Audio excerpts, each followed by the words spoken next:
Hello everybody and welcome back to Forever Rugby on Forever Sports, and the quarterfinals are locked in, ladies and gentlemen.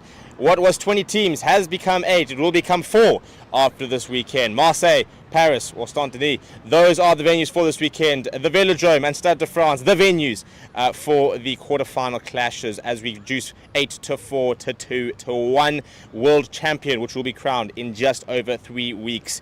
And we are in Paris for the build-up for 2 of the quarterfinals, the 2 big quarterfinals really. The top 4 teams in the world all playing against each other in the quarterfinals. We will see 2 of the top 4 sides drop out of the competition. We will see 2 of the following dropping out in this weekend: the number 1 team in the world, the current world championship, the hosts, and New Zealand, who are the most successful team of all time.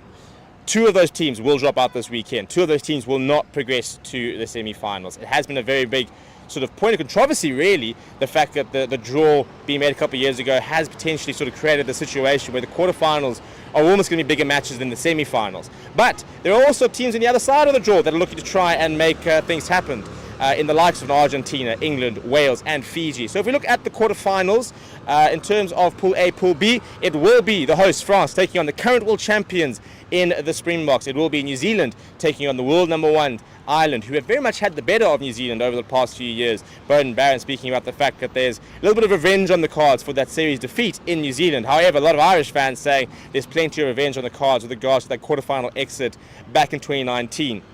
On the other side of the draw, Fiji taking on England, and not particularly good England side going into the tournament, but they've gotten themselves into a quarterfinal. They've topped their group. Anything can happen. It was very interesting where the head coach of Fiji mentioned that they're a very good tournament team, which I think is a very good way of describing England. You know, it doesn't matter what sort of form they're in, they get to World Cups and they're often very competitive.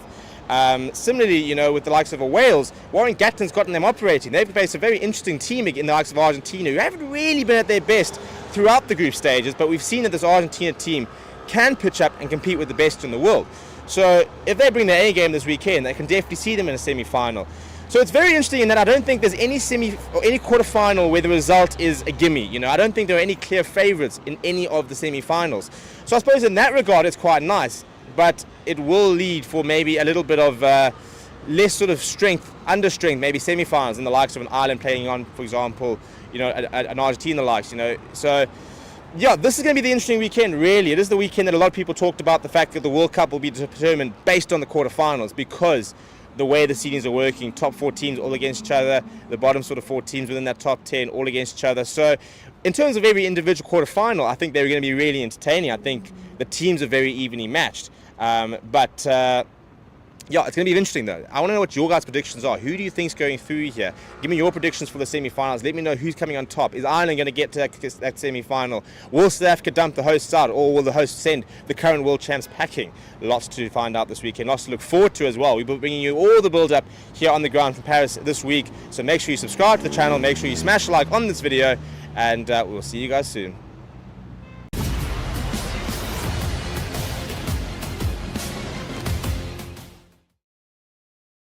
Hello and welcome to Forever Rugby on Forever Sport for today's England press conference reaction. I thought it would be very interesting to dive into a little bit of the England camp and do a bit of a review on, well, from their words, on what went wrong, I suppose, against Samoa when they really had to leave it very late to win, and just what they need to do to try and beat Fiji this weekend, get themselves into a World Cup semi-final and see how far. I mean, it's interesting how bad inverted commas as England side have been, according to a lot of people, and they haven't been great.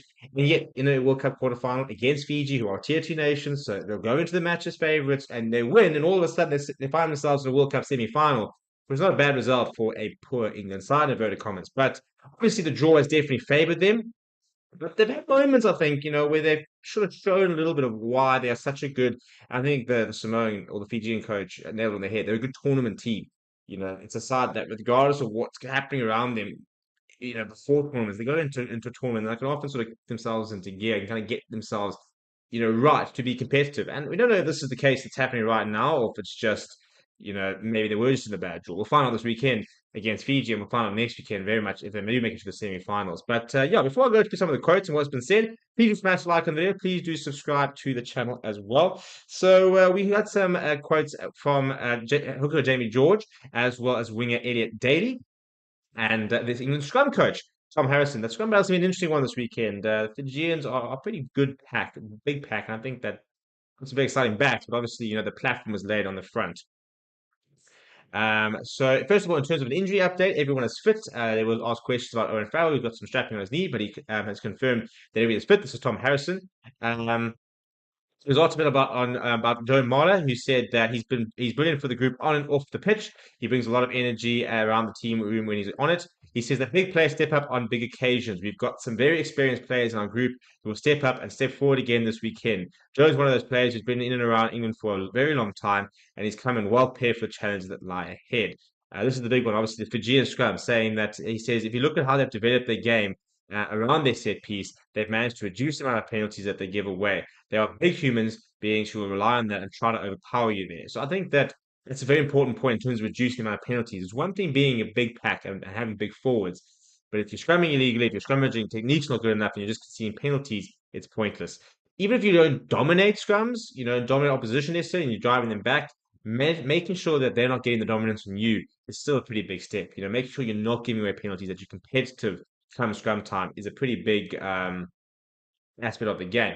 In terms of Jamie George, he actually played a full 80, by the way. Last weekend was not replaced, and apparently that was more for his leadership rather than a lack of faith in Theo Dan. I think it's a bit of both. I think if Luke Dickey obviously was around and available and playing, Jamie George wouldn't play 80 minutes. So yeah, whilst they try to sort of say it wasn't because of Theo Dan, if a different players in the position, I don't think Jamie George would play 80 minutes. But yeah, in terms of the pressure management this weekend, he said that. He says that the pressure manifests itself from the top down. He says a lot of players have been there and done that on the big stage. Some players have experience of World Cup finals and latter stages of World Cup. Some players, this is their fourth World Cup. I think we have a great group of senior players who are very open and honest with the younger players that it could be intimidating for. This is why we are here. We want to play on the bigger stages. The quarterfinal of the World Cup is exactly where we want to be, and next week we want to be in the semi-final, and so on. It's exciting times, and the more experienced players probably need to draw on these experiences. In terms of the preparation, he said that I think you can't shy away from the fact that this is probably one of the biggest games we're going to play. I don't think we should shy away from the emotion that comes with that. I think early on in my career in particular, I try to feel a certain way or try to be perceived to be feeling a certain way or trying to shy away from emotions. I don't see why you need to do that. We've got space to speak to people. We have a really open group. If people are nervous, that's fine. If people are excited, that's fine. But the most important thing for us is to be focusing on each week. It's something we have done well since we have been in France. Particularly, there are a lot of clear things we have got to go after in the week. Try and know our opposition as much as we possibly can and be really clear about what we're going to do in that week. Focusing on that rather than the naughty of the occasion. I think that's a very good point, actually, to be honest. It's sort of really take it week by week, especially when you're a team that's not necessarily tipped to go very far in the tournament. I think that's something that, for example, like tier two nations, that kind of mentality of you can't get overwhelmed with the overarching sort of tournament. You can't get overwhelmed with, oh my goodness, we've got quarterfinals, semifinals. You've got to just say, right, who's in front of us, play them, get a result. Who's next, play them, get a result. And I think maybe even, that some of the bigger sort of teams, your tournament favorites, sometimes you look at that a little bit like that as well. You can't think too far ahead. You've got to just sort of tackle everything as they can. But I really like the part where he says there's emotion involved and there's no point trying to pretend there isn't. So instead of sitting there saying, oh, we're not nervous or, you're not allowed to be nervous, I really like the idea of, right, well, how are you feeling? If you're nervous, if you're not nervous, whatever, that's fine. As long as you can focus yourself, as long as you know what you need to do, take on the emotions and use that. In terms of, he reflected on Samoa, saying that last weekend wasn't good enough. It was poor, but we have had a really good open and honest review. We were very clear that some of the stuff wasn't good enough. Our any levels were poor, and that is inexcusable, to be completely honest. Would we rather it happened then than now? Yes. Are we going to learn from it? Absolutely. You'll see a very different England team on Sunday. He then spoke about the Fiji lineout. He said, I think Fiji set piece as a whole has got a lot better. I think the way Portugal targeted their lineout in particular was something that was very interesting, and especially how they go about it. We have got some complete lineout picks in our team. George Praise came in a complete news. A lot of their conversations together are not necessarily fascinating, but they are going to become very important. We trust in that plan, and we are going to try and put Fiji under pressure in that area. So very much targeting the line, and why wouldn't you? In terms of the idea of England being public enemy number one, he said, we are very proud of the English support that we have. I think outside of England, I think people probably don't really like us too much, and we're okay with that. Myself, Billy, and Elliot come from a club, Saracens, that aren't very well liked either. We don't mind being in that position. I think that is what Billy alluded to. I think that what we have done since being in France in terms of really building English support, we have been unbelievable. We've had that's been unbelievable, to be honest. In Lille last weekend, in particular, going around before the game and seeing the stadium, seeing white shirts in the stands, was breathtaking, to be honest. We are very proud of that. We love the support we have in France and at home, and outside of that, I don't think we're too bothered, which is a good thing to have because they're not the most popular team. Um, in terms of, he was asked why supporters outside of England don't like the English team. He says, I don't know. It's not like we sit in meetings and talk about it as us against the world. I don't think that is what Billy was alluding to, but I think the main focus is making sure our fans are very proud of the work we are doing. Anything outside of that, we aren't too bothered about. And then a couple of quotes from Elliot Daly. In terms of, he was asked if they need to change the way they defend against Fiji. He says, they've got a little bit more of an offload threat than other teams. We want to shut that down as much as possible. He says, we looked at that Fiji game and we probably weren't where we wanted to be. And from that point, we made a conscious decision within the group to really up our defense, to really be that team that people are scared to attack against. In the broad scheme, in the last 5 or 6 games of that, 5 or 6 games after that game, we've proved that. We just want to go one step further this weekend in that and actually beat Fiji. Obviously, they lost to in August. He then talked about his tackles.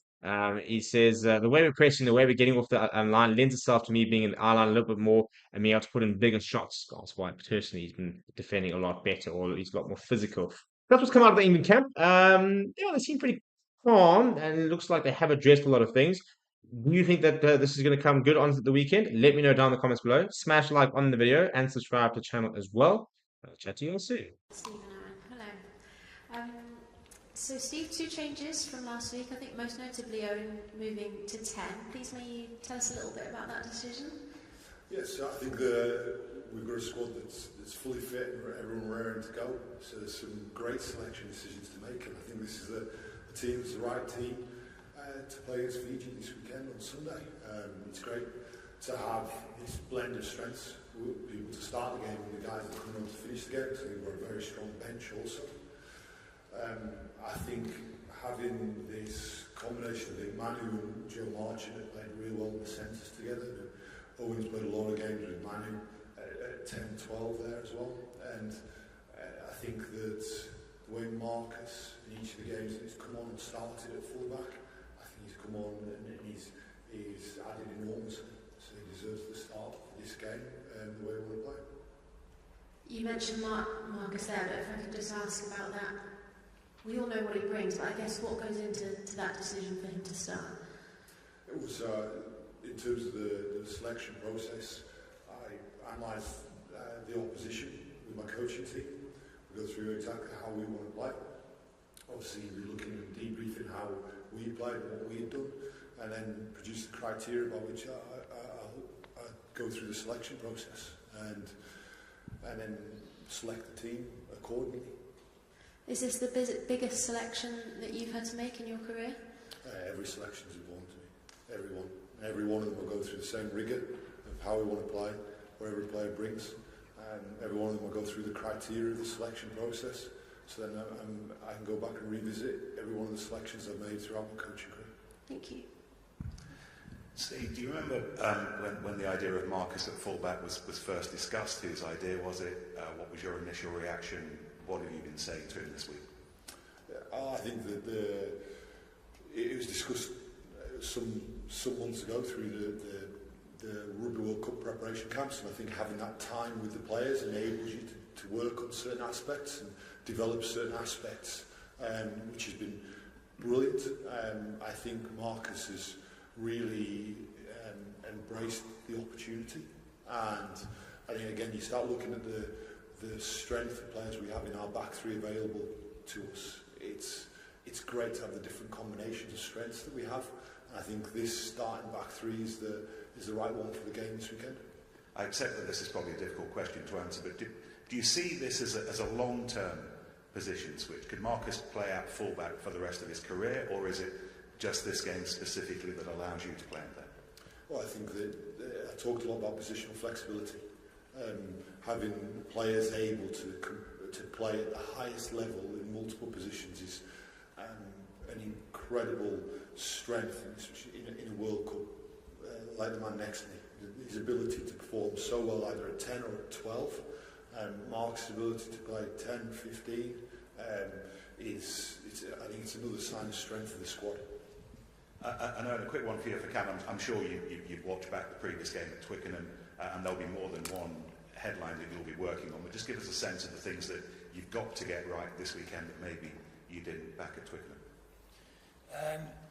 Well, obviously we've looked at Fiji as we would every other team, and that's obviously helpful to have played against them not so long ago. But at the same time, I feel like we've moved on. We feel it does feel, especially now, Saturday, that was a long time ago.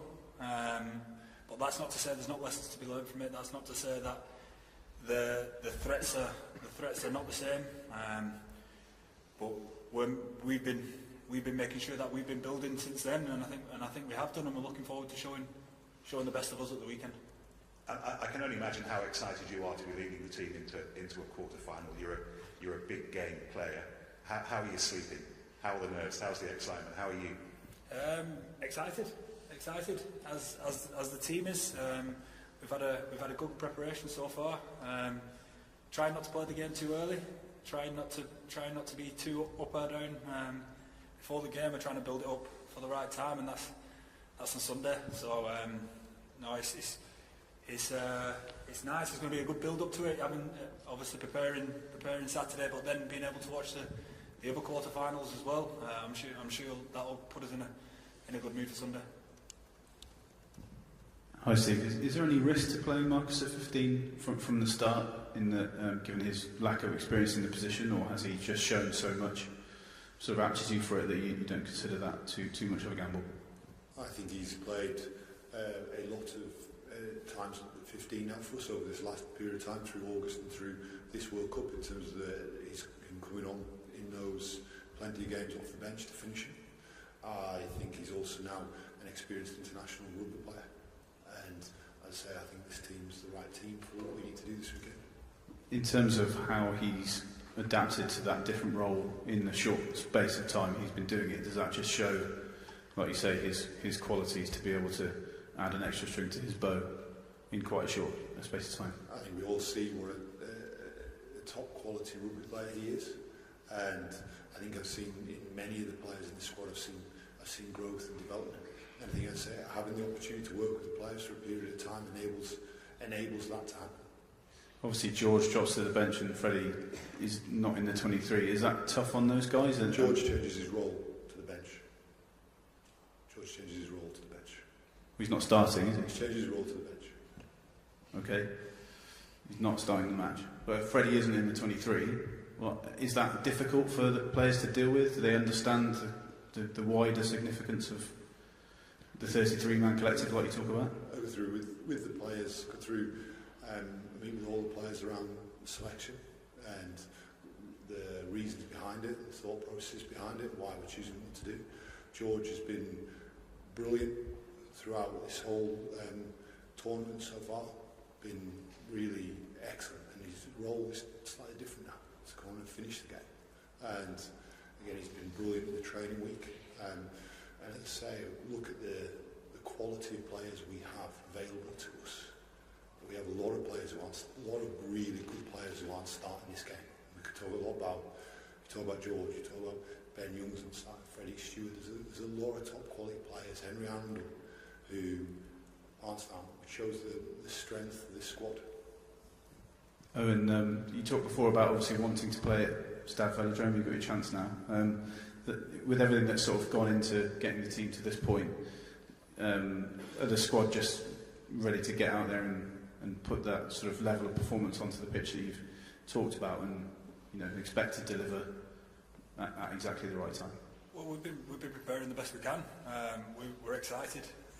There's these opportunities don't come around too often to play in a quarter-final of a World Cup. So the lads are itching. Yeah, we're preparing the best we can, and like I said, we're preparing to try and bring the best out of ourselves on Sunday. Steve, a lot of the players will be playing the biggest games of their careers on Sunday. What would be your message to the team before they step out onto the pitch? So it is And I told you this right from the start of the tournament, these players want to be involved in big games.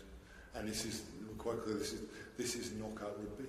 And I think that these players, I think they'll embrace this challenge, and I think they'll really rise to the occasion. That's my expectation. I think that's what they've done throughout this tournament, and I expect them to rise again for Sunday against Fiji. There's a lot of players here who've experienced knockout rugby before. There's a lot of players who've lifted a lot of trophies at different times in their careers. So my expectation is they'll be rising to the occasion.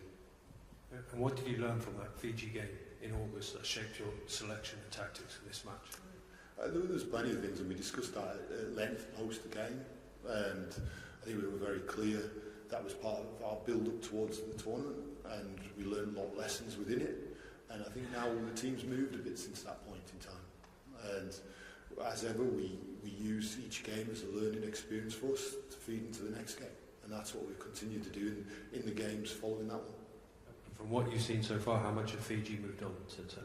Sorry, can you say again? How much have Fiji moved on since that match, from what you've seen during their group? So they've obviously got a different, some changes, different fly half in terms of, unfortunately the fly half that played that day at Twickenham was suffered an injury, is not available. Botti didn't play that day at Twickenham, so it's a different team, as is ours. And I think this is a few weeks on, and I know there's been a lot of discussion from their side about that game. For us, we're looking to look forward to this game. Steve, you were part of the squad that came to Marseille in 07 for the quarter-final, and it seemed sort of like the blue touch paper of the entire campaign. You know, it was a massive victory, and the mood and the confidence grew. Are you looking for the same push and propulsion from the performance you know, or you believe your players can give on Sunday? I think the players have, since we arrived in France, the players said the big games they really rise to.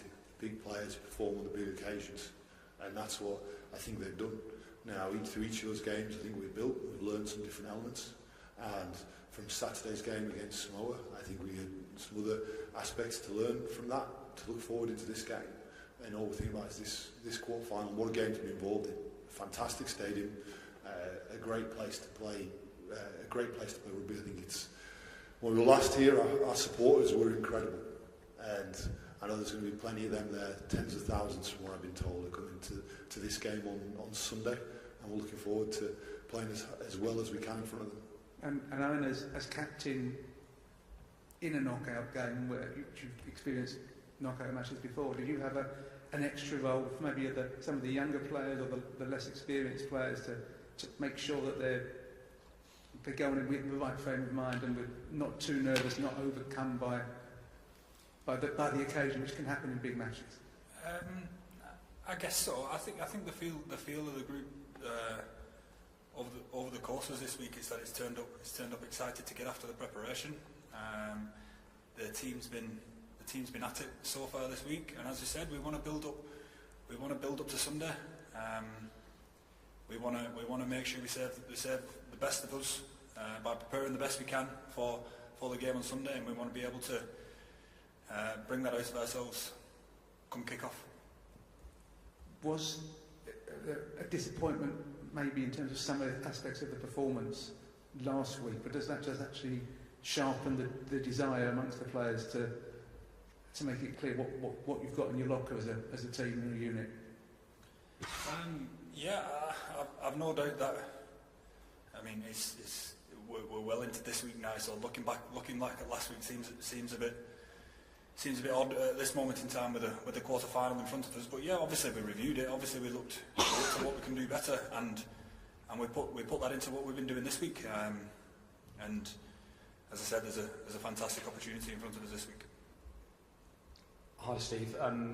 Obviously the breakdown's very important in every single game, but I guess particularly that was an area Fiji seemed to come out on top at Twickenham. Is there anything you particularly emphasise to the players around it, and is there anything you want to see from the officials in that area? From our point of view, we want to make sure that we bring our attacking game in the shape and framework that we want to bring onto the pitch on Sunday, so that all our ball carriers have support inside and outside. We know that's a highly competitive area, as other aspects are within this game. It's an area of strength for them. They've won plenty of penalties and turnovers in that area throughout this tournament, so we're aware of it. What we've got to do essentially is not be necessarily talking so much about what the opposition do, but what we do. And I think that comes back to the shape and framework with which we attack. And 4 years ago, England reached the World Cup final with the youngest team, I think, to ever got their professional era, and nearly everyone has come around this campaign. But we spoke to Johnny May last week. He said that it's his last, and I think you can reasonably assume from some of the ages within the squad that that'll be the case for others as well. Is that been a theme at all, that is potentially the last dance for this particular side? I think what you've got to do is ensure you take the opportunities that's presented to you. Say, rise to the occasion of this game. You never know what's around the corner. You know, as a rugby player, I thought I had an opportunity in 03 and didn't get picked, and then I went in 07. I thought I'd be there in 2011, and I wasn't. So you ended up playing one tournament. For us, I want the players to embrace this challenge. I want the players to have the time of their lives representing England. I want them to have a fantastic memory of this World Cup, and I want the team to continue to just get better and better and better. Let's see how good we can be. And we know this is an incredible challenge on Sunday. It's one I think the team will be ready for. I think it's one that these players who played so many times on the big occasion are really going to rise to it. So I know I can't wait. I'm sure you can. The supporters I meet in the street, they can't wait either. Hi Steve, after the Samoa game you brought up some concerns you thought you had about the breakdown and the way the Fiji are winning penalties. Have you now met with the refereeing team and got the answers you wanted? So post-game I talked about some of the aspects in the game last weekend I'd seek clarity upon, and I did, and I received clarity of it. In terms of Fiji, we talked about Fiji being an incredibly strong side. I think if you look, and I know some statements have been made around Tier 1, Tier 2, the situation I have is that in the 3 games Fiji played against England, Australia, Wales in the last few weeks have won over 40 penalties and conceded mid-20s. So from that you see a team that has a lot of penalties given to them. I expect we've just got to control what we can control in the game, and we will do that. Have you managed to chat with Matthew or Reynal yet about that, or is that coming later today or tomorrow? It's part of World Cup regulations, you don't speak to the referee in advance of the game. Okay. Owen, can I ask about your role as captain then, managing the referee, I suppose, is something you've grown with in the role. Can you just talk about the importance of that in these big games, of getting that right and getting the balance between when to ask him the right questions and not, and leave them alone, I suppose? I think Steve's just touching it there. We've got to control what we can. If there's any sort of confusion, obviously you want to ask for clarity and want to ask what you can do better. But in terms of what we can control, that's all that really matters to us. And we talked about our parts of our game there that are gonna make big differences towards that. And we hope that we don't have to speak to the referee too much. When you look at the back row that you've got in front of you, do you look at a set of 3 who can really make some damage there in the breakdown? Like Tom Currie's always been brilliant turnovers. Bernal, similar, you played with a lot of Sarries, Courtney. Do you look at that and say that's a great trio we can put up against Fiji? Yeah, definitely. I think our back row is very dangerous. Obviously, with the decision making around the breakdowns defensively and being able to turn over the ball, but not just that, the other side of the ball as well. I think they do a brilliant job for us in making sure that we have quick ball at the right time. So to answer your question, I think we do have some big threats. Just the last one for me for Steve.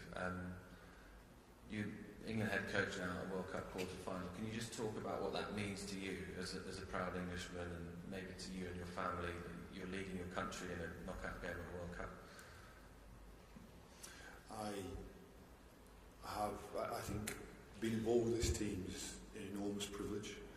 I'm very proud to have had involvement with the England rugby team throughout my career, from playing even as a junior player, playing for England as a schoolboy, and then coming through the ranks under 21s, and then the A team, and then representing the senior team.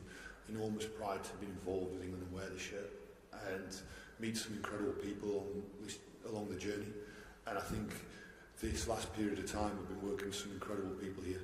Coaching and management team we have with the team, the players, the man next to me is a phenomenal leader, one of the best leaders I have ever met, and he's the kind of guy you'd want to go on the field with.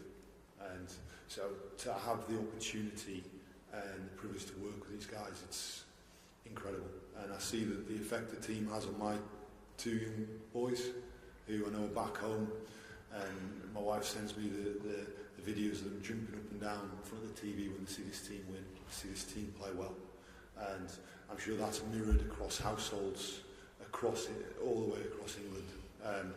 We're very fortunate to have incredible supporters who spend an awful lot of money coming out here to support us, and many in the pubs and back home in the living rooms.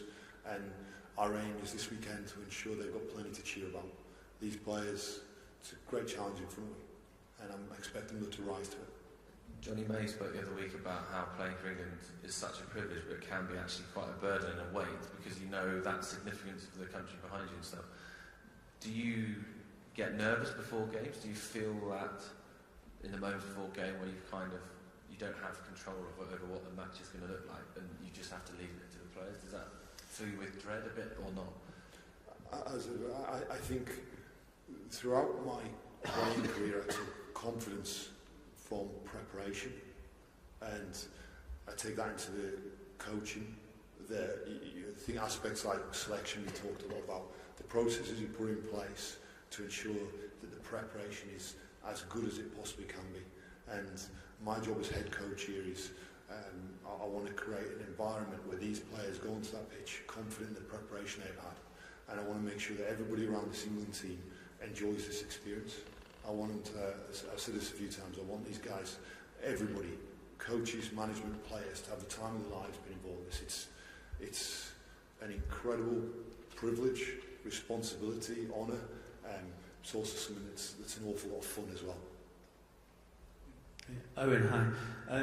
While obviously this tournament's massive here, it's all embracing, back home it's probably fair to say, amongst the wider sporting public, it hasn't quite taken off yet. What do you think you as a team have to do this weekend to really get it going back home? We mentioned this before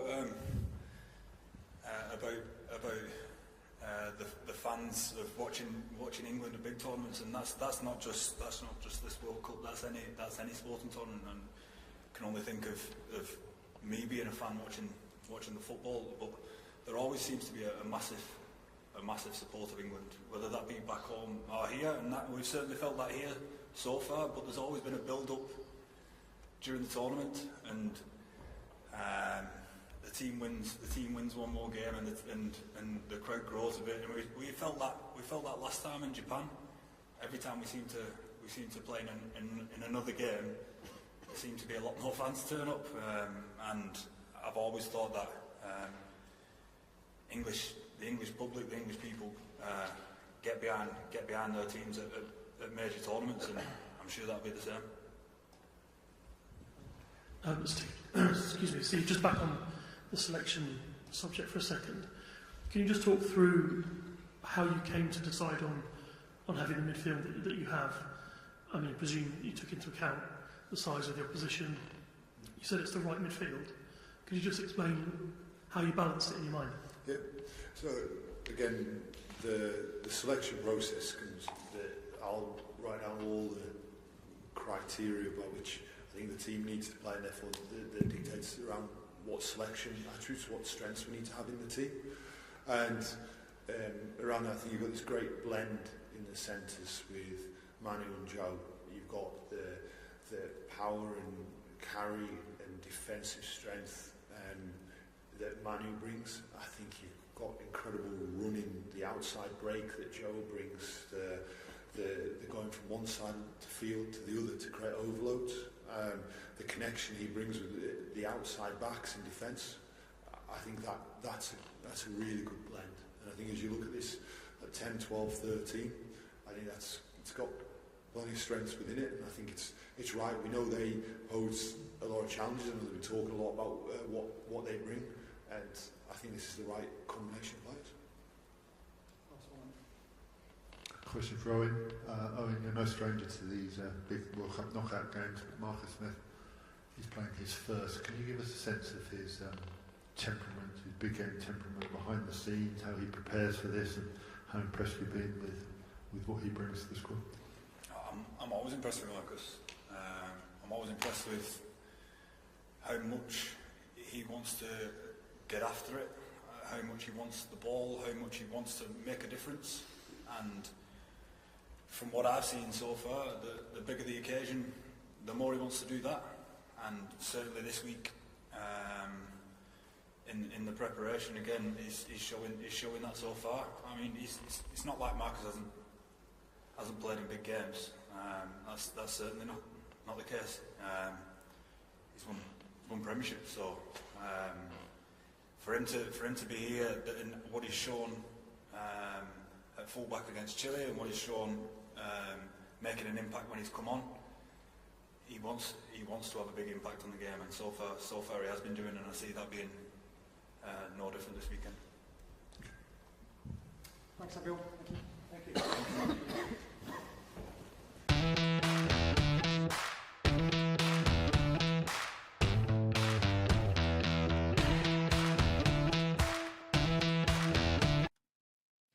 Hello everybody, Stevie P here from Forever Sports, and I'm here to tell you about BOYLESPORTS, the official betting partner of Forever Sports. Across all of our channels, they are one of the leading betting companies in the world and have recently launched in South Africa with an amazing offering. You can get a 1,000 Rand welcome offer. For the rugby, they are giving you 25% payout boost up to 2,000 Rand on the Springboks winning the World Cup, as well as an extra 50 Rand bet when you stake 250 more on rugby during the Rugby World Cup. It is your one-stop betting shop. That is BOYLESPORTS. Come and join us in the community. Check the links in the description to sign up. Get yourself an account and make sure that you are winning big with BOYLESPORTS. Hello and welcome back to Forever Rugby on Forever Sports. So for some very interesting news, a record-breaking World Cup, France 2023. That's what it is in terms of the number of fans and record TV and fan attendance numbers that have been recorded already in the pool stages, which is exactly what is needed, really. You know, it's been an interesting few years for rugby union.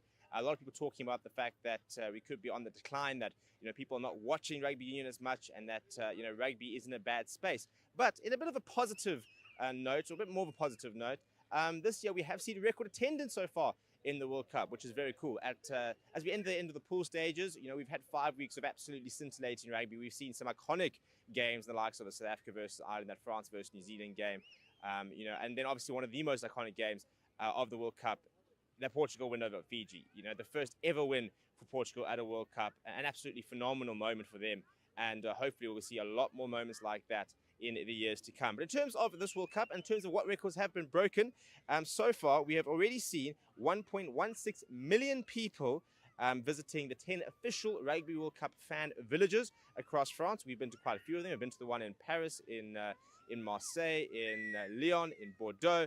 So we've been to quite a few of them. Very, very cool.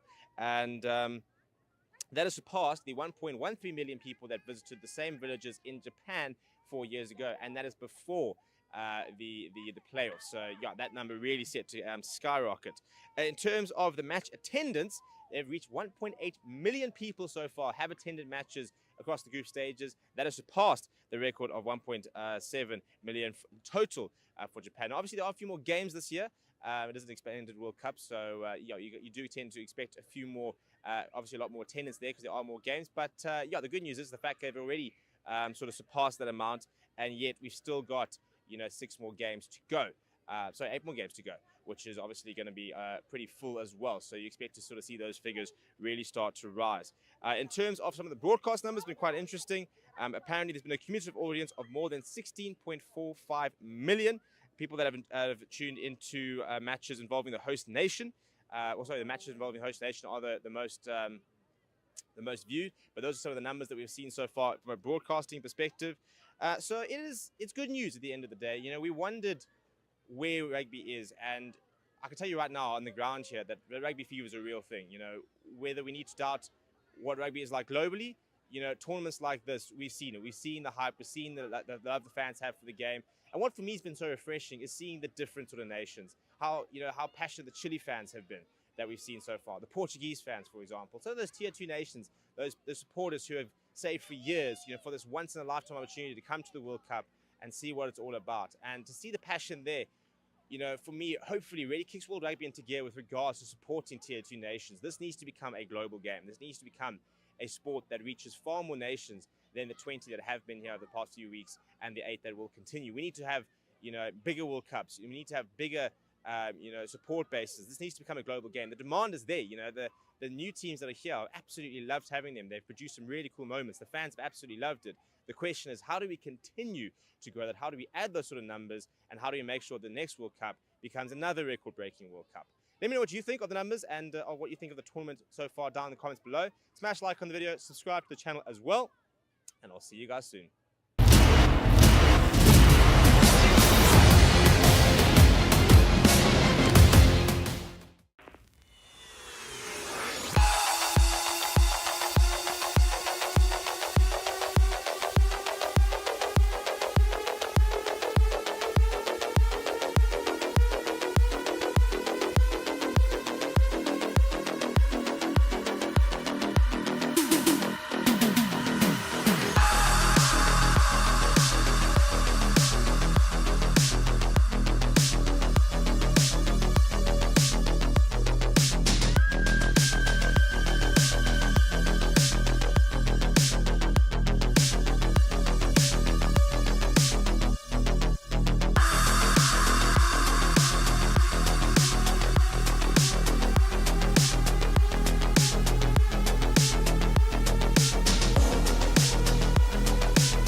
at the training ground just to pick up a few bits with some lads who aren't playing, so sorry. No problem at all, thanks for your time.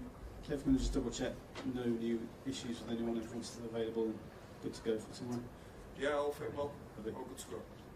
Can you just talk about what it means to the group and you personally to walk towards the pressure and privilege of a World Cup quarterfinal? Well, first of all, I think it's a real honour to wear the badge. I mentioned this right at the start about how proud the players are, and I saw that firsthand. So we've come a long way. It's been a challenge, as you know, the last 9 or 10 months. So to find ourselves in such a big game against a great opposition in a stunning venue is pretty special. So we look forward to it. I think to be in a World Cup quarter-final is special at any moment, but certainly at this moment in time, the support we've had with having 33 fit guys who are all competing really hard, we're really looking forward to tomorrow.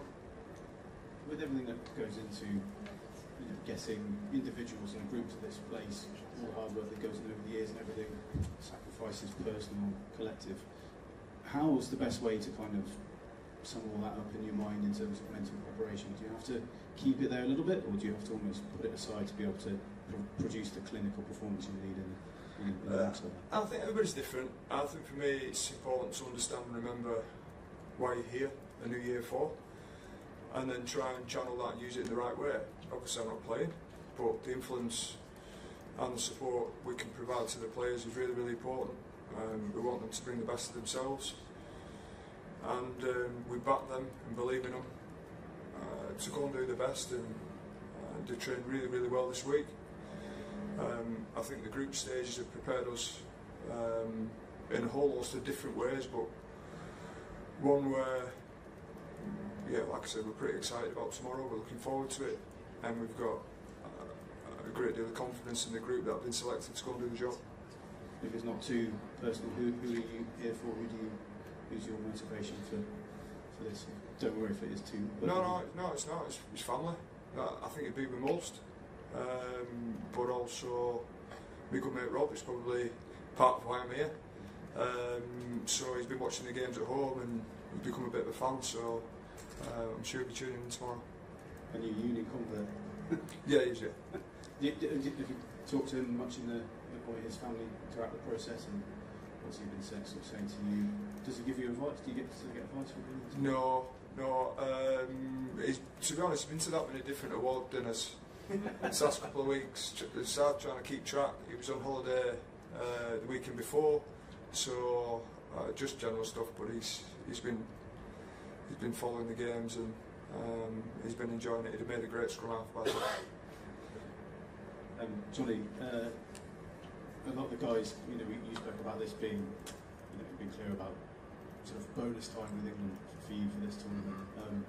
A game like this is such a massive opportunity. It's why you're here, isn't it? I mean, does that really sort of kind of get the juices flowing in the right way the closer you get to the game? Yeah, of course it does. I mean, for me, I'll try my best. Like Kev said, everybody's going to approach this game a bit differently. For me, very much just another day at the office.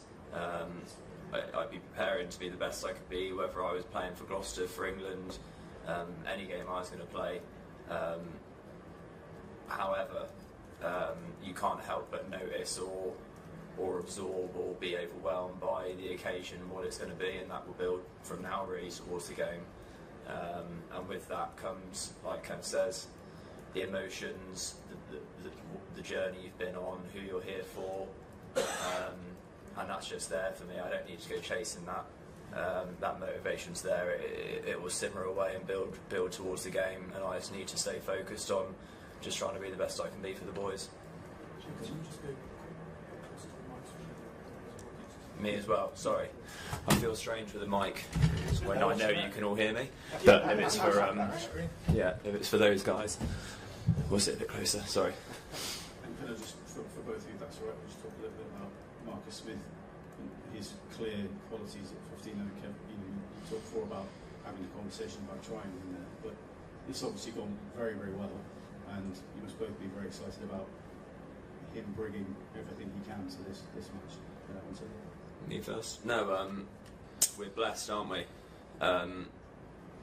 to have obviously Fred, a young player, one of the best fullbacks in the world, and now Marcus, completely different type of player, but in his own right, has been brilliant when he's come on at fullback, and he deserves the opportunity.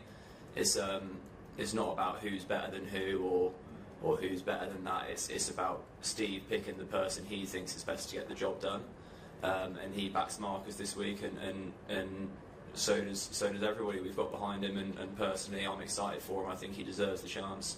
I'm excited to play with him as well because of the skills and abilities he has. So yeah, great opportunity for us all.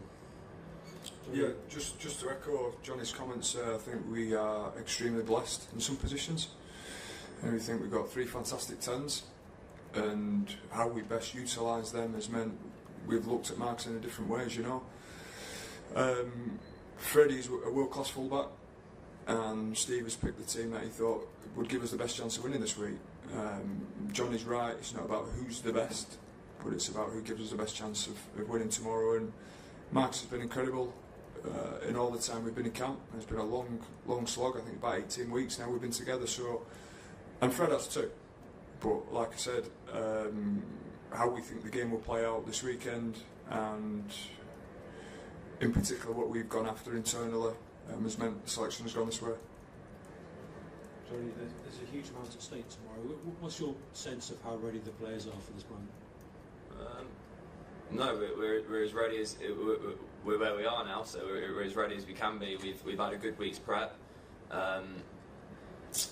In terms of how this week's gone, we've had that extra day after, so we've had an 8-day prep. Yesterday we haven't had to travel. So personally, I've just got lost in the preparation for this week really. After this, I'll probably go back to my room and chill a little bit, and then I'll be like, oh wow, it's game tomorrow. But we've had a very good week's training, and like I said, the process has been pretty similar to how any other week would have gone. What can we take from Samoa? How can we get better? How can we take a step forward individually and across the team?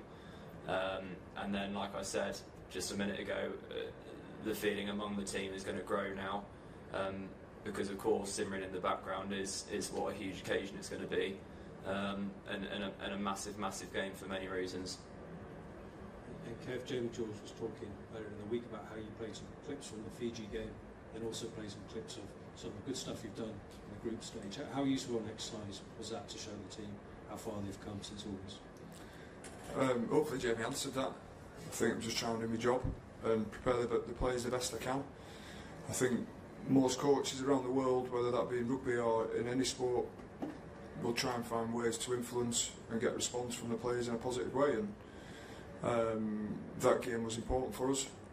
I think 7 weeks ago now, and we've adjusted and we've tweaked some bits, but it'll always be about the players. It's always been about the players, it always will be, and you know, our role as coach is to support and help and try and put them in the best possible place to go and do a great job tomorrow evening. And I've loved working with them. They've been an outstanding group. It has been a challenge, but it should be. That's what sport's about. And you know, whether it was showing clips of Fiji, I don't think that's unique to us. I think each team are looking to learn as quickly as possible, and when you've had a difficult result and a poor performance, then you try and pick the bones and learn the lessons very, very quickly. And I think it's important to realise where we've been and where we're headed. And as I said after the game last weekend, we have to improve, we have to be better. We know that Fiji will come with a whole host of different threats, but yeah, we look forward, and it's a great test match for us. Okay. Yeah, I remember after the defeat in August against Fiji, you were not very happy. Your team met few problems in defense, missed lots of tackles. It was a little bit the same scenario against the Samoa.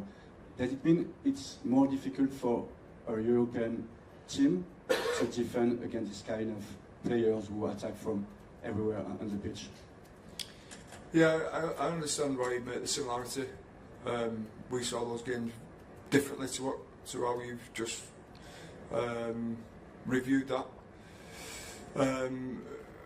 I'd say Fiji caused us a lot more problems than Samoa did. I think Samoa's prep going in, they talked about it being the World Cup final. However, it couldn't have been our World Cup final because we're trying to prepare the players for hopefully another 3 weeks to come. So what we did in training was very different to how we prepare the players for a World Cup final. So you're right in pointing out that we conceded a couple of tries against Samoa, conceded 3 against Fiji. We conceded some line breaks against them both, but I think there's quite a big difference in the tackles we missed, Fiji versus Samoa. So we have shown improvement. I think we had some concentration issues, more so against Samoa. I think it was different against Fiji. So we've made the adjustments and the tweaks and reviewed the game last week. As has already been mentioned, we've reviewed thoroughly the Fiji game from last time, and we're improving, we're getting better, and as I said, we've got to be better again tomorrow. So certainly, I understand why you asked the question, but probably view it a little bit differently too.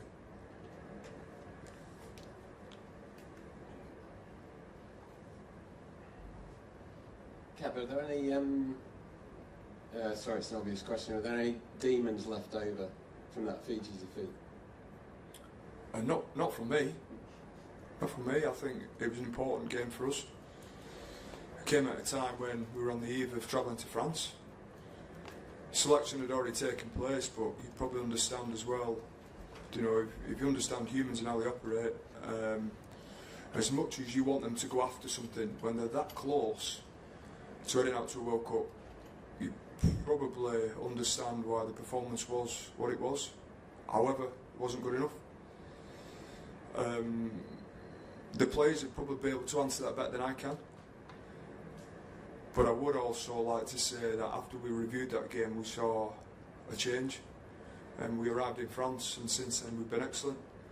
So whether we have demons tomorrow, whether there's some guys who are anxious about the game, whether there's some guys who are excited and really looking forward to it, I think that'd be the case no matter who we're facing. In a game of this magnitude, it's really important for us. And there's always going to be nerves, and if you want to term it as demons when you're in quarterfinals. It wouldn't matter who we face. These guys are a threat, they're a serious opposition for us, and we look forward to playing the best we can. Kev, can I ask you about your scramble defence specifically in the second half against Samoa? What do you feel that says about you as a side? Well, if you're comparing the two games, we didn't have that last time we played Fiji, and that's been something that we've worked hard on. For me, our team, scrambles in defence shows your spirit and your togetherness. I think the tackle Danny Kerr came up with at the end, I think there were 4 occasions we came up with try-saving tackles. Shows the spirit the group have, and the best way for us to display it, because we can talk about it and you guys can believe it, or you don't have to believe it, and same with the outside world. Like, the best way for us to show it is how hard they work for each other, and thankfully we're starting to see some really good signs. Now, I caveat that with, don't want us to be in those positions. I don't want us to have to show that we can scramble and cover 4 tries up. I want our front line to be as strong as it can be. I don't want us to be physical and aggressive. However, we understand that the quality of the opposition we face, we will get busted from time to time, and when you've got spirit of the guys, spirit like Johnny has next to me, and that runs through the team, then I look forward to watching how we play tomorrow. Johnny, could I just ask you another one about Marcus? Are there sort of less obvious aspects of fullback play that your experience has helped him with? Sorry, what's the question? So sort of positioning and things like that, has he come to you, and has your advice helped him? Well, he's been in and out of that position for this whole, like, how long has it been now, Ken, did you say? 18. Yeah, 18 weeks. So he's had a fair amount of it, and we always play 2 teams in training. So he's a smart guy. He knows his positional, his play, and he's a fly half. He's a master and a student of the game. So he's clued up in terms of where he needs to be and what he needs to be doing. For him, it's just about bringing his game, which we know he's going to do, because every time he's come off the bench, or started even against Chile, he's done exactly that. So he hasn't got to do anything other than just be himself tomorrow. Thanks so much, guys. Thank you. Thank you. Thank you.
thank you, members of the media, for availing your time.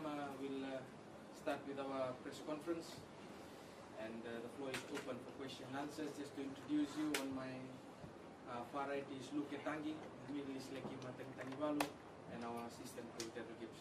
Now the floor is open for question and answers. Thank you. Just raise your hand so I can cue you in order. Thank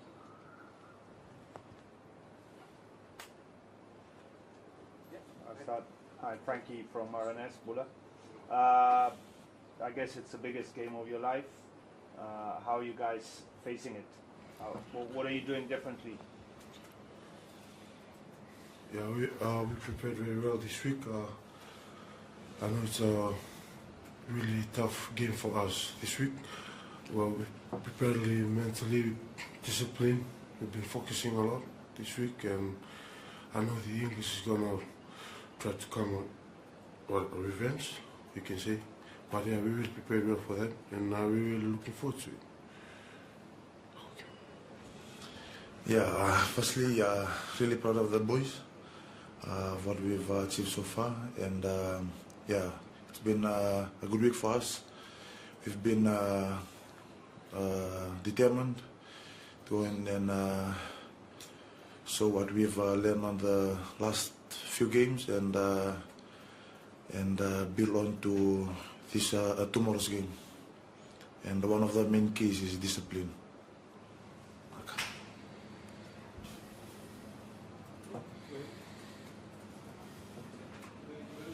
Just on the week.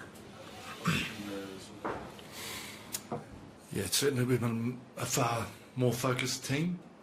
I think our trainings have been excellent. The boys' game knowledge has been, tier one preparation this week.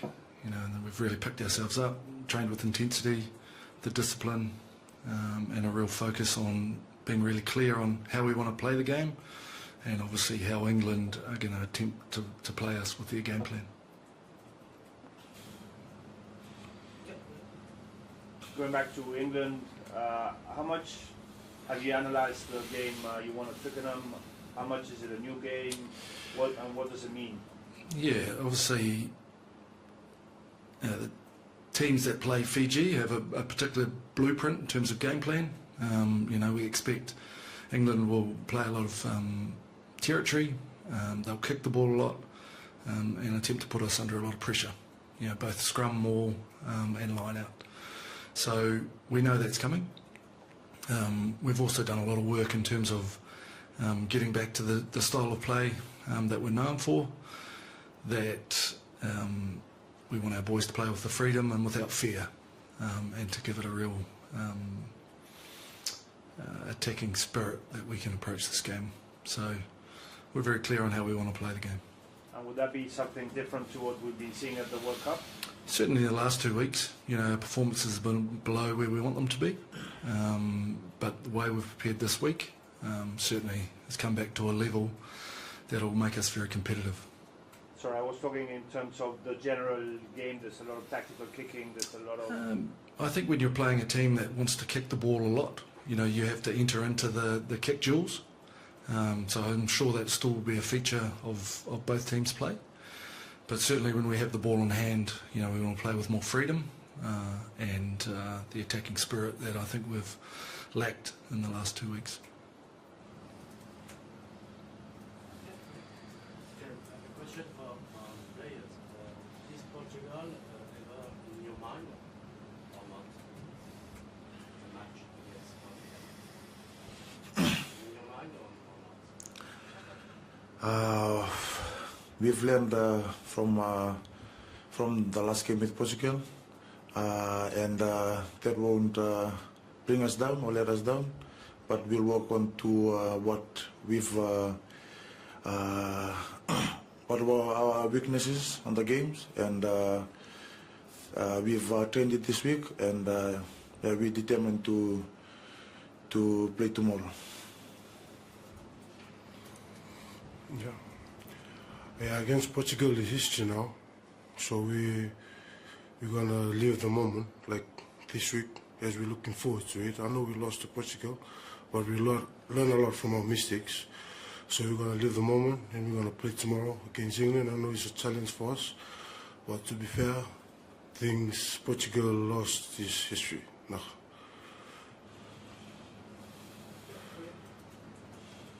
Looks, you're attempting to do something that has never been done before in over 100 years of rugby history. Does that give you that added motivation, knowing you can be the first? Yeah, it's something that we've been talking about it all of this week, is to make history, because we know that we have never gone through the semis. So yeah, that's something that has really motivated the boys, and something that we want to achieve, and because we always want to be we've wanted to be a history maker. So yeah, that's something we are ready to do. Yeah, so what can I say today? We're really focusing on creating history, and especially people back at home is really watching over us. So we're looking forward to play against England tomorrow. So yeah, we're prepared to create history, and it's now or never.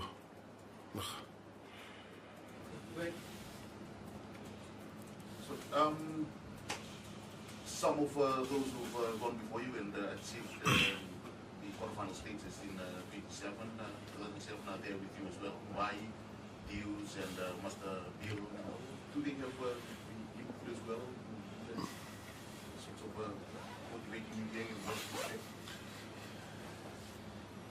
Yeah, they have a lot of inputs, because they've been talking about how the feelings of being in the quarterfinals, and what we could do better, and they've been motivating us to do better than them, and try to move to where we can go, as far as we can go, and they've been really motivating us through the whole of the preparation.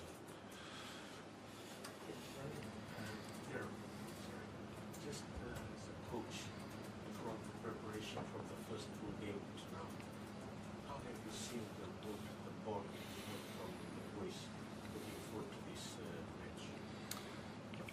Clearly, our preparations have moved up a gear in terms of intensity and the mental approach the players have given to making sure they're prepared. I think from a coaching point of view, for the last 14 weeks, we've gone pretty hard at the boys in terms of fitness. It's been a common feature of our trainings. Probably I don't think we've had a Fijian team this well prepared. And so this week, we've really looked at our volume and how much we're doing to really give the boys a lot of energy going into this game. So I think they'll be turning up with much more spring in their step and very determined to perform. Any further questions? Good. Okay, that comes to an end of the press conference. Thank you very much. Thank you, Gilbo, and the place. Thank you. Hello and welcome to Forever Sports. My name is Reese. I'll be talking to you a little bit today about one of our channel partners, BITDEFENDER. BITDEFENDER is a global leader in cyber security. BITDEFENDER is committed to defending people all around the globe against cyber attacks, as well as to transform people's digital experiences. In the next 6 months, Forever Sports will be covering major tournaments such as the Rugby Championship, the Premier League, the remainder of the Formula 1 season, as well as embarking on the biggest Rugby World Cup YouTube campaign ever. To ensure that these are all a success, it is imperative that the Forever Sports channels and platforms remain uncompromised. And with BITDEFENDER, we can be assured that our cybersecurity needs are being taken care of. To read more on BITDEFENDER, please be sure to check the links in the description of our video. Once again, thank you very much to our partner, BITDEFENDER, for joining the channel. I've been Reese here on Forever Sports. Thank you very much.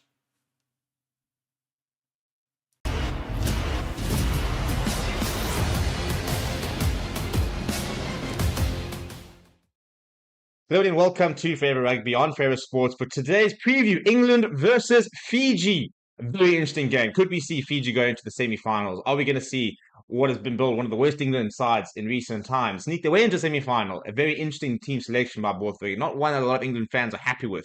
And to be fair, I can understand why. For Fiji, history beckons for them, doesn't it? After beating Australia, getting through to the quarterfinals, it's already been a bit of a fairy tale World Cup.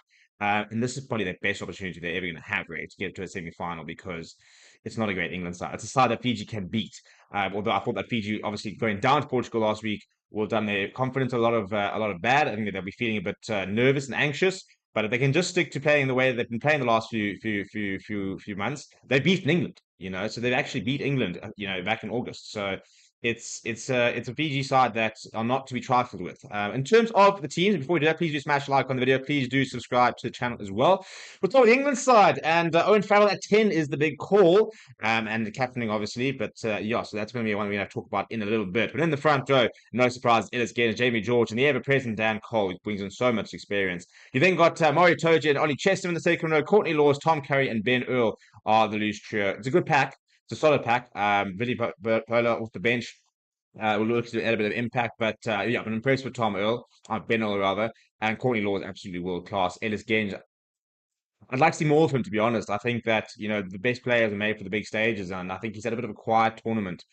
So I think tomorrow will be a game that somebody like him really needs to sort of stand up there. Alex Mitchell will partner Owen Farrell. George Ford drops down to the bench. I think that's a dreadful decision. I can't understand how you can even begin to think about not starting George Ford. You've then got Elliot Daly and Johnny May as your two wings. In the centres, Mari Tuilagi shifts into the inside centre and he's next to Joe Marchant at outside centre. Marcus Smith will get his first ever start at fullback. Again, why would you be doing his first ever international start at fullback in a quarterfinal? He's only made his transition to 15 this World Cup. Before that, he's been an out and out 10. So, yeah, strange decision there. And then if you look at the bench, it is Theo Dan, Joe Marler, Carl Sinclair as a replacement front row. Theo Dan didn't get onto the park last week. So, yeah, I don't think he'll be feeling too confident at the moment. You then got George Martin and Billy Vinipola as your forward replacements. Danny Kerr next to George Ford and Ollie Lawrence. Good players to be able to bring on. Still think that Ford has to be starting for me. If we look at Fiji, in the front row, it is Iraki Maui, Tavita Ikalavira, and Luka Talji. And I think they can have this England front row a bit of a go. It's a big pack, Fiji. They're always going to have a big pack, aren't they? And I think if they can get through the first couple of scrums and sort of settle their nerves a little bit, then I think they'll be all right. And I think if you match England up front, we know they're going to kick a lot, for example. But if you match them up front and don't let them in the ascendancy, I think that I think they're going to struggle. Or any team really struggles if you do that. So yeah, it'll be interesting to see how that sort of front three does sort of come together. And the second row, it is Asura Nasiasile and Albert Tuasua. And then the back row, we've got Lakima Taji Kevalu, Levani Boccia, and Vilami Mata. We all know that Boccia is the man, isn't he? He's the one to watch. Absolutely sensational player. Brilliant skill set. Gets around the park. Workhorse of a player. He's their trump card, if you ask me. He is the player that, if he has a good game tomorrow, I think Fiji will could get the job done. The number 9 will be Frank Lamani, who will partner Villamani Batito as a halfback pairing. Obviously, very important players, those two. Someone like a Frank Lamani, he's really got to take charge of the game and organize things and direct that Fiji pack. And then Batito needs to just do what he does, really, and just remain calm and needs to have a good night with the boot as well. Semi Radradra, by the way, is on the left wing. And then makes space of Vinua Habasi on the other wing. In the centres, Joshua Tuasova and the captain, Wasia Nakalevu, who had a bit of a moment of madness last week, but is a really, really good player. And then at fullback, Ilasa Juasisi. Off the bench then for Fiji, it is Samuel Matavesi, Penny Ravi, Masaka Dodge in the front row replacements. You've then got Meli Derinlaga, Vilivi Miramura, Simeone Caravoli, Nasefi Masi, and Sireli Makala, who close out the 23. If we look at the team, there are 10 players in the Fiji starting 15 that played against and beat England. So lots of players will have known, will be part of that and will have that confidence. So they've also got 3 try scorers in the 23 from that actual game. So there's a lot of experience of beating England in the side. Very recent experience, yes, but yes. Those are the 2 teams. What are your score predictions? I want to know what they are down in the comments below. Please do smash a like on the video. Please do subscribe to the channel as well. Thank you very much for watching. My name is Stephen. I'll chat to you soon.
Hello and welcome to Forever Rugby on Forever Sports. For today's preview, England versus Fiji. A very interesting game. Could we see Fiji go into the semi-finals? Are we going to see what has been built, one of the worst England sides in recent times, sneak their way into semi-final? A very interesting team selection by Borthwick. Not one that a lot of England fans are happy with.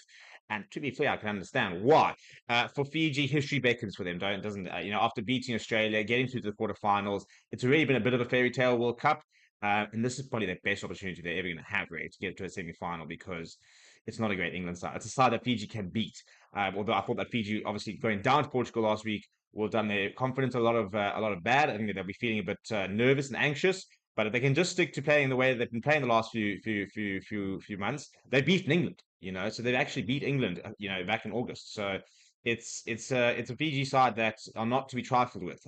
In terms of the teams, before we do that, please do smash like on the video. Please do subscribe to the channel as well. We'll start with the England side, and Owen Farrell at 10 is the big call, and the captaining obviously. But so that's going to be one we're going to talk about in a little bit. But in the front row, no surprise, it is again Jamie George and the ever-present Dan Cole, who brings in so much experience. You then got Mario Toji and Ollie Chester in the second row. Courtney Laws, Tom Currie, and Ben Earl are the loose trio. It's a good pack. It's a solid pack. Billy Pola off the bench will look to add a bit of impact, but I've been impressed with Ben Earl rather, and Courtney Law is absolutely world class. Ellis Genge, I'd like to see more of him, to be honest. I think that the best players are made for the big stages, and I think he's had a bit of a quiet tournament. So I think tomorrow will be a game that somebody like him really needs to sort of stand up there. Alex Mitchell will partner Owen Farrell. George Ford drops down to the bench. I think that's a dreadful decision. I can't understand how you can even begin to think about not starting George Ford. You've then got Elliot Daly and Johnny May as your two wings. In the centres, Moni Tuolagi shifts into the inside centre and he's next to Joe Marchant, the outside centre. Marcus Smith will get his first ever start at fullback. Again, why would you be doing his first ever international start at fullback in a quarterfinal? He's only made his transition to 15 this World Cup. Before that, he's been an out and out 10. So, strange decision there. And then if you look at the bench, it is Theo Dan, Joe Marler, Carl Sinclair as a replacement front row. Steele hadn't get onto the park last week, so I don't think he'll be feeling too confident at the moment. You then got George Martin and Billy Vinapola as your forward replacements. Danny Kerr next to George Ford and Ollie Lawrence. Good players to be able to bring on. Still think that Ford has to be starting for me. If we look at Fiji, in the front row, it is Iraqi Maui, Tavita Ikalavira, and Luka Talji. And I think they can have this England front row a bit of a go. And it's a big pack, Fiji. They're always going to have a big pack, aren't they? And I think if they can get through the first couple of scrums and sort of settle their nerves a little bit, then I think they'll be all right, And I think if you match England up front, we know they're going to kick a lot, for example. But if you match them up front and don't let them in the ascendancy, I think that I think they're going to struggle. Or any team really struggles if you do that. So it'll be interesting to see how that sort of front three does sort of come together. And the second row, it is Asura Nasiasile and Albert Tuasira. And then the back row, we've got Lakima Tajik Kevalu, Levani Boccia, and Vilami Mata. We all know that Boccia is the man, isn't he? He's the one to watch. Absolutely sensational player. Brilliant skill set. Gets around the park. Workhorse of a player. He's their trump card, if you ask me. He is the player that, if he has a good game tomorrow, I think Fiji will could get the job done. The number 9 will be Frank Lamani, who will partner Villamani Batito. As a halfback pairing, obviously very important players, those two. Someone like a Frank Lamani, he's really got to take charge of the game and organize things and direct that Fiji pack. And then Batito needs to just do what he does, really, and just remain calm and needs to have a good night with the boot as well. Semi Radradra, by the way, is on the left wing. And then makes space of Vinua Habasi on the other wing. In the centres, Joshua Tuasova and the captain, Wasia Nakalevu, who had a bit of a moment of madness last week, but is a really, really good player. And then at fullback, Ilasa Juasisi. Off the bench then for Fiji, it is Samuel Matavesi, Penny Ravi, Masaka Dodge in the front row replacements. You've then got Meli Derinlaga, Vili Miramira, Simeone Caravoli, Nasefi Masi, and Sereli Makala, who close out the 23. If we look at the team, there are 10 players in the Fiji starting 15 that played against and beat England. So lots of players will have known, will have been part of that and will have that confidence. So they've also got 3 try scorers in the 23 from that actual game. So there's a lot of There's a lot of experience of beating England in the side. Very recent experience, yes, but yes. Those are the two teams. What are your score predictions? I want to know what they are down in the comments below. Please do smash a like on the video. Please do subscribe to the channel as well. Thank you very much for watching. My name is Steven. I'll chat to you soon.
Ladies and gentlemen, welcome to Fair Rugby. Welcome to Fair Sports. And almost most importantly, welcome to Steve. I'm back, everybody. I am back. And absolutely buzzing for today. It's going to be mental. Absolutely mental. I've literally just said.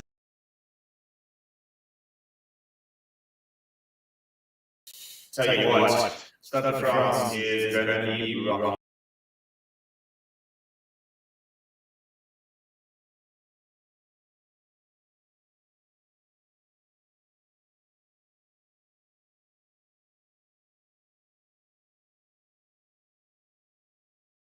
Final down in Marseille.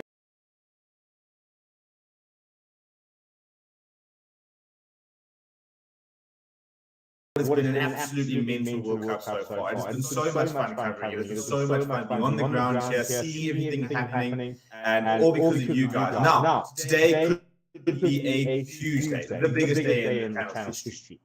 And that is because we could be hitting 50,000 subscribers today if you guys get involved. So what I want you to do right now is if you're new to the channel, welcome to the community, welcome to the banter, to the destination of all things rugby here on Forever Sports. And if you're new to the community, then pledge your allegiance by just hitting that subscribe button. Let's see if we can get up to 50,000 subscribers. I think we can.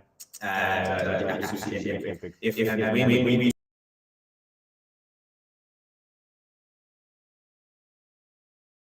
so first of all, welcome. Let's get ready. And I want you guys to start voting in the poll who you think is going to win this game. And let's get going. We're going to talk about the teams. We're looking at active view, sort of go to team profiles and stuff like that. And let's see if we can.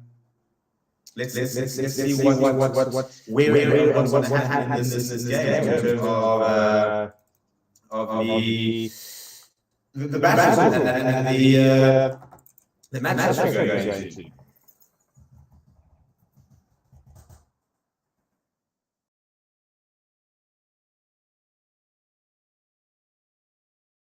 And exactly where we have games won and lost. A couple of big aspects of the game that are going to be very important. And I'm very interested to see how England approach this game, given the fact that they are what is the underdogs? They expect to win, but they're playing some terrific rugby at the moment. Before the tournament, and they've had some good games, but it's a very strange team selection that they've gone with for today. And I'm very interested to see if the tactics change, for example, and how they sort of decide to play. It's also big news is that Fiji are playing in the alternative strip, and which is phenomenal. And hopefully we're going to see that.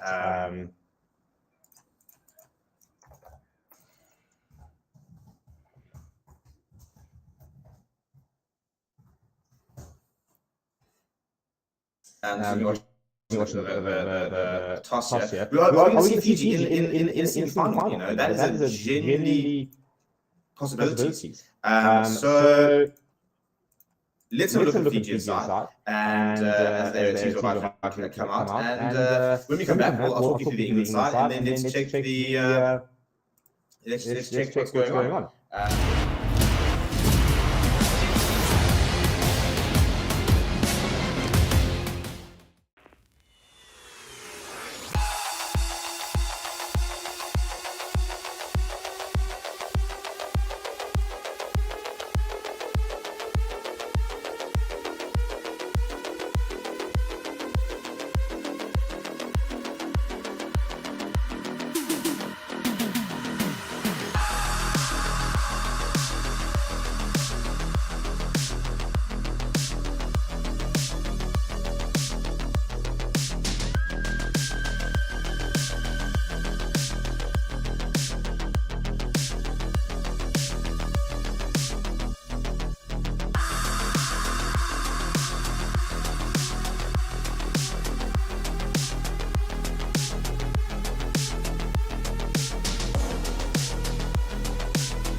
stop now.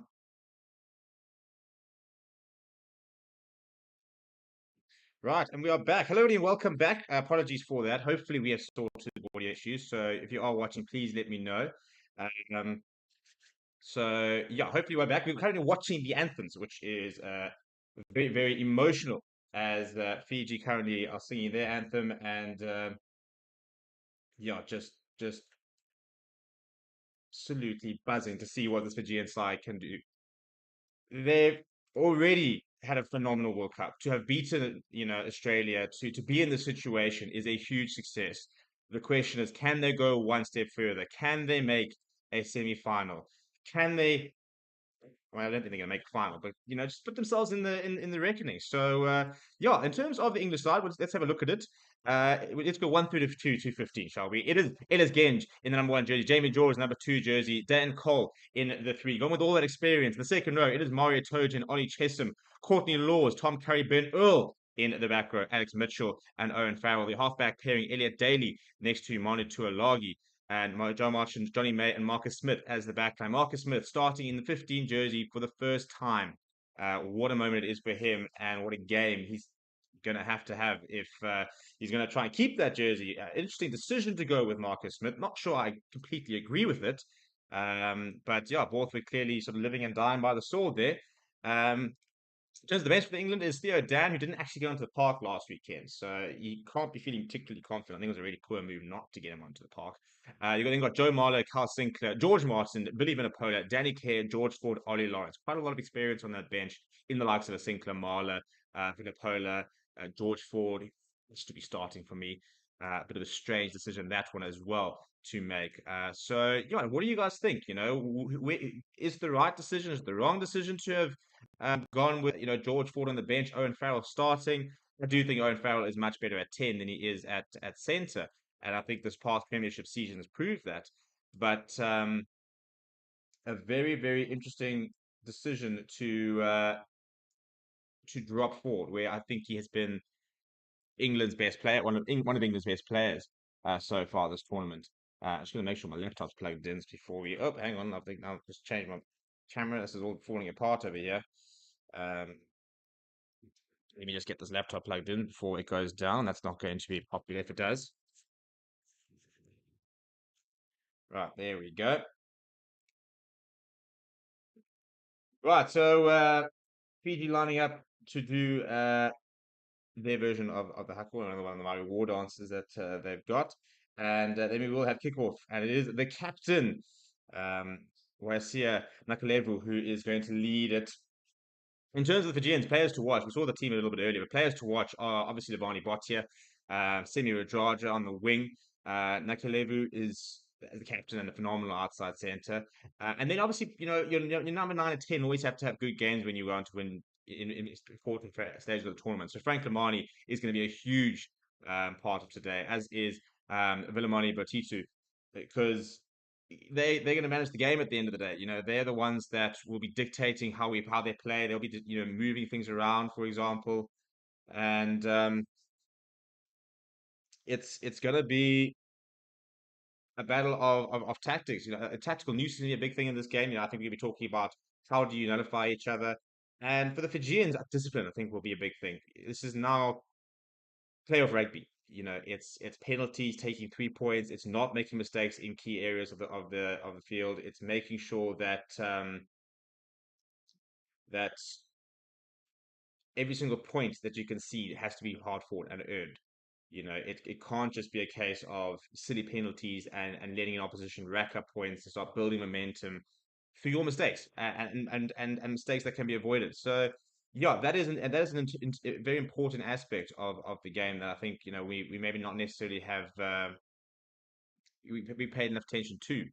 So yeah, I mean, what's also very weird for me is this whole build up of having ads and stuff before the kickoff. So we have now crossed back to the stadium down in the Velodrome, and kickoff is just seconds away. And now the stream has decided to just pop off the screen, so we're just going to sort that out quickly. But yeah, for final opportunity to get your score predictions in. Boccia looking really ready for this, and yeah, let's see. Go and vote in our poll. Let me know who you think is going to win. We will have kickoff very, very shortly. England will be playing left to right. Fiji will be receiving kickoff in their sensational away kit. Little aerial shot of the velodrome, which is looking brilliant. Mathieu Reynolds, the referee in charge today, he'll be assisted by Nick Berry and Pierre Bisset. Hopefully he will make the game. We saw Jakob Paper yesterday having to go off and be replaced, which is not something you often see. So that was something a bit different.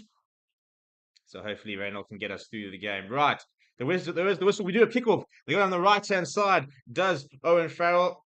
Big chase, and it's a pretty solid take there from Mata. And a lot of Fijians going in and seating that ball off, so give Frank Mamani a nice opportunity to go to the box kick. Botia will block for him. Right, Marcus Smith first touch of the ball. He goes inside to Owen Farrell. Owen Farrell immediately out towards Elliot Daly. Elliot Daly's got Moni Tuolagi outside him. Tuolagi, solid carry from him. Owen Farrell popping it short. First carry of the day for Ben Earl. Now, Owen Farrell sees a bit of space, wants to sort of change the direction of play. Marcus Smith popping it up to Courtney Laws. Courtney Laws shows and goes. Eventually brought down by Nakadavid. Marcus Smith, that second receiver. Marcus Smith showing go, almost through the tackle. Eventually brought down. Now Tom Currie popping it up to Farrell. Farrell chipping it over the top towards. Oh, brilliant cross kick, and it's been brought down. Now Johnny May. Nice little finesse there from Owen Farrell. It is Owen Farrell who goes flat to Ellis Genge, his first carry of the day. Good go forward ball this year for England. Not too many options. So Ben Earl goes himself into the 22. They go. Botia all over that ball though. Botia getting his first penalty of the day. He is so good in that area. And that is the first of many turnovers I think we might be seeing from Levani Botia. Absolutely world-class player. Over that ball nice and quickly. Absolutely immovable. And a good sustained period of pressure there from England. Results in nothing in the end. Now, but to good clearance up towards the halfway line. It will be a Fijian line. Set piece as well. When it comes to playoff games, set piece is so important. You've got to get that set piece battle right. That is where one of the aspects where I thought Ireland didn't get right last night is that they I thought the lineouts throughout the tournament last night were a problem, and the scrums were a disaster last night. Good line out there, front foot ball for the man. Botti got a huge hit though on him. Goodness me, I think it's Ellis Genge and Chesham who got involved there. Oh, but it's a bit of space down the outside. It's a great take as well. On the right hand side, kicks ahead, and they'll kick him straight into touch. Habosi there hammered into touch. Almost finding did find a bit of space around the outside. So nice early warning. Puts his hand up there. Good tackle coming from Elliot Daly rather. Nice little early warning signs though from Fiji about finding the space. A massive hit there on, I think it was Tom Currie and Ellis Genge on Botia. And then Fiji finding the space down the right-hand side for the kick ahead, went straight into touch. Right, Jamie George, first line of the day. Mario Toje, Courtney Laws. Courtney Laws is the one that goes up and comes down with it. Looking to set up the maul here are England.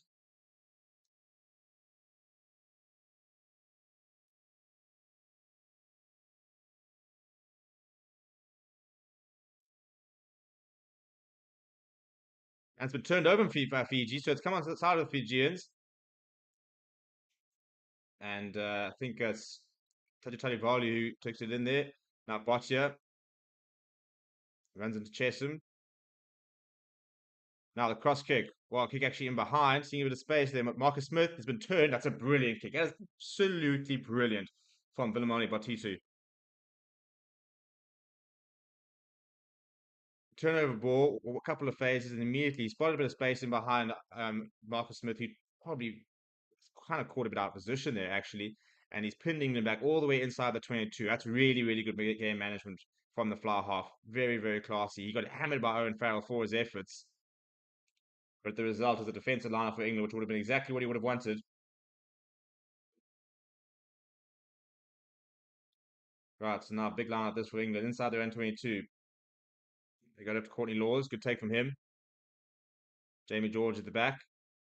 Looks like a much better set more this year for England. Tom Currie coming in, adding his weight. It's eventually still going, in fact, still going outside the 22. It goes a bit of a run, actually. But now it's broken apart, and I don't think they're going to need to release this. So, is it available? It is available for England. So they're just outside the 22. So it's a good maul effort in the end. Must get about a good 20 meters actually. And now Alex Mitchell will go to the boot. He's not looking for a touch though. But Gerardo's underneath it. And he takes it very well, does the big Fijian wing. But it's been taken on the ground there from England. Should be a penalty. No, it's available for Fiji. But Tito once again goes to the boot. That's a bit far, so I wouldn't be surprised if this actually gets marked by Marcus Smith. He does mark it. Yeah, just wants to play it nice and safe. Probably not the worst idea. Slow things down a little bit. England are a team that have kicked most in the tournament, so you expect them to go to the boot a lot. And I think Fiji could actually try and match them. I'll be interested to see what sort of tactics that they try to deploy, whether they also decide to try and kick a lot of the ball, try and almost force England's hand, really. And then a very good clearance that from Marcus Smith up towards into Fijian half. Steve Borthwick watches on. Not sure we got this team selection completely right, if I'm honest. I think starting Marcus Smith over here is a huge shout. Tavasa, nice strong carry from him.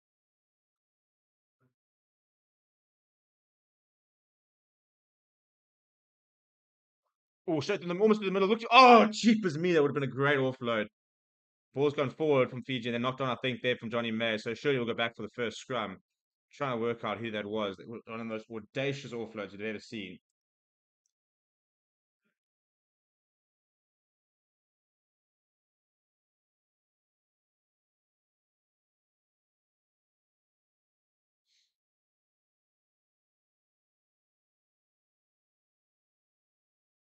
It's the show and go for Petito. And then, trying to get the back with chicken wing out there would have been phenomenal if it stuck.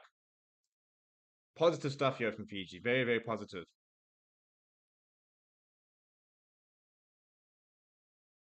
Right, first game of the day. It's going to be an interesting aspect. As I said, set piece when it comes to playoffs are so important. Fiji are a good 50 kgs heavier than England, but what we also do know is these days weight means very little. If we're being completely honest, it's not necessarily the biggest pack that are the best pack or the strongest pack come to scrum time. It's all about technique. And there's a penalty, short arm penalty. Free kick quickly taken by Alex Mitchell. Going down the left hand side. Owen Farrell goes to Joe Marchant. And Nea Kalevu makes a good tackle. And it's another penalty for Fiji at the breakdown. Look at the celebration. Really good work there from Habasi. The wing as well. I mean, that is the big thing about Fijians. The skill set's so good, Sevens background, very strong Sevens team. A lot of these players would have played a lot of Sevens growing up. And you can see the breakdown work from more than just the forwards. Very solid. Now, but Tito got an opportunity to try and kick them further down the pitch. Option to be pretty safe there. So he hasn't found too many meters there. It's a great tackle though. And bang, straight over the ball. I mean, that's pretty world class, to be honest.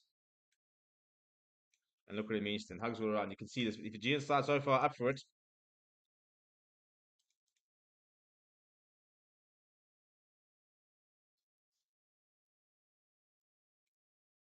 Right, they go up.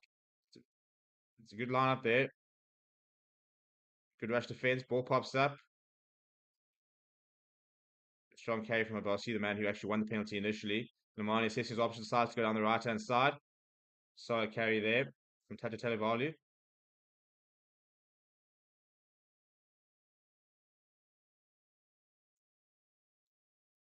Nice good pass. That's a good tackle. Good carry there from Nasicilia. Oh, now a long pass out to Semi Rajaja. Oh, he bumps towards and Marcus Smith and has a second go at him as well. Frank Lamani, front foot ball. That's a pretty poor pass. Having to clean up here is Tuasova. And eventually it's the big man, Luke Taji. He goes in, but very isolated, and the penalty. And Ben Earl and Ollie Chesson doing the signatory, celebrating the face of the Fijians. It is something that's it's an interesting conversation that's popped up, actually, this whole sort of over celebration almost of every penalty and stuff like that, getting in the face of opponents. It's an interesting aspect that sort of crept into the game. A lot of people have taken quite a lot of exception, actually, to sort of the celebrating in the faces and stuff and celebrating penalties and stuff. Elliot Daly kicks the spine. It's a great kick from him as well. It's why one of the nice things about having him in the team, you've got that left boot that you can make use of.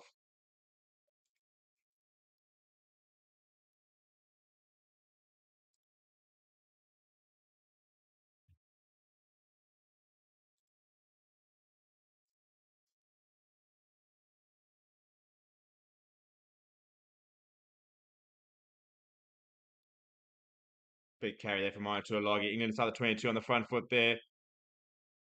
Taking a while. Penalty advantage right in front of the pole. This will be 3-0 if it is. Jamie George goes short to Ellis Gench. Big tackle on him. Still advantage. Alex Mitchell fires it out towards Owen Farrell. Owen Farrell kind of passed to the wing. Johnny May trying to find a bit of space. He goes down within 5 meters. Alex Mitchell looking for options. Decides to pop down the left-hand side. Goes himself. It's quite isolated. And no advantage there. They'll go back to the advantage right in front of the poles. Right now, this is quarterfinal time. So you imagine that England will take the points here. No guarantees, though. Might look at trying to go to the corner.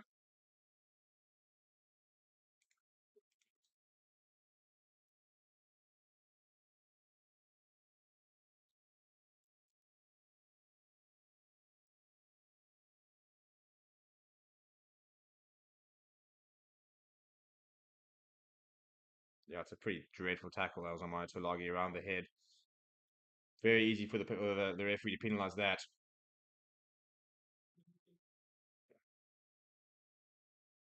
Yeah, and as expected, Owen Farrell's gotten his kicking tee out, and he's going to take the first 3 points of the day. Just a couple steps back, a couple steps over, straight down the middle, and the England fans celebrate as England get onto the board there. 3-0 after 10 minutes.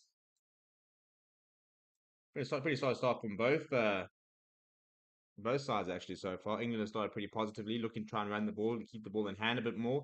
Fiji have gone to a couple of deeper kicks there from Batito.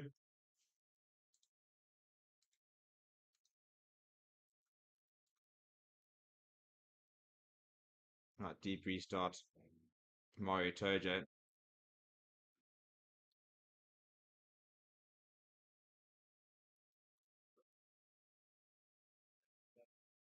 Alex Mitchell at the back of the maul. Still going though, still going. The rolling maul is looking pretty impressive here for England. Mitchell eventually wants to use it, but Ellis Gaines decides to go himself. So England have found themselves, yeah, I'm going to go up to the 10-meter line from behind the 22. Such as the power of their maul at the moment. Alex Mitchell, that ball is surely out. And this is the referee. Now eventually goes to the boot. Oh, he's complete. I mean, he's gotten away with that, but I think it's a penalty for blocking against Fiji, and that's what I talk about discipline. First of all, that's a horrendous read from Joasisi. He just actually got nowhere there, and the ball just bounced to touch, thankfully for him. But it's obstruction against Fiji. Pretty silly penalty to give away. I think it's Joshua Tuasova who gave it away in the end, and you can't afford to give away those kind of penalties. All of a sudden, England are 3-0, got another penalty into the 22. They go.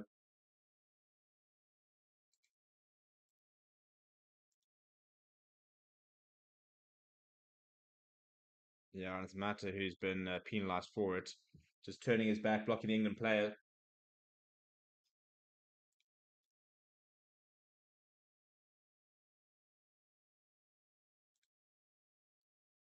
I'd like to go back to Mario Toja, his first take of the day. Looking well once again for this rolling more from England, which has looked so good. This is now where they really needs to clutch up for them.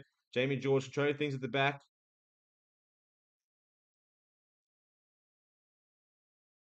Now it's shifting towards the right-hand side. Still going. Eventually goes down. Ball's available though for Alex Mitchell. Ball pops up, and Mitchell is hitting the ground. And Varner's not towards the penalty advantage. Maya Tuilagi! Tuilagi, hello! Well, I'll tell you what, people were wondering whether he should be playing, and he's just said, thank you very much. Try in the quarterfinals. What an effort that is. Big run, bounces off right towards the corner, gets over. The celebration comes. England get the first try of the day. Look what it means to the big man. Once again, though, so all from this rolling maul. The rolling maul is looking so solid here. And there is space there. He calls for it. Bang!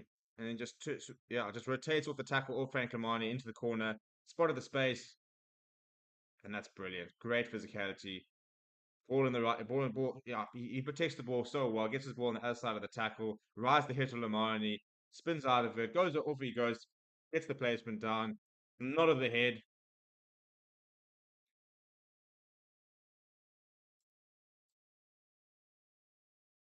And so important if England want to win this. They've got to stamp their authority early. They've got to try and put this game away because Fiji are underdogs and are not expected to win this game. But the longer the game goes and the longer they're in the game for, the more that sort of self-belief really starts to to build. So if you want to beat them, you've got to try and finish them off relatively early. Right, Owen Farrell right up against the touchline. It's looking pretty good as well. It will, hits the post. Almost a brilliant kick there from Owen Farrell. So the score will remain at 8-0 after just under 15 minutes.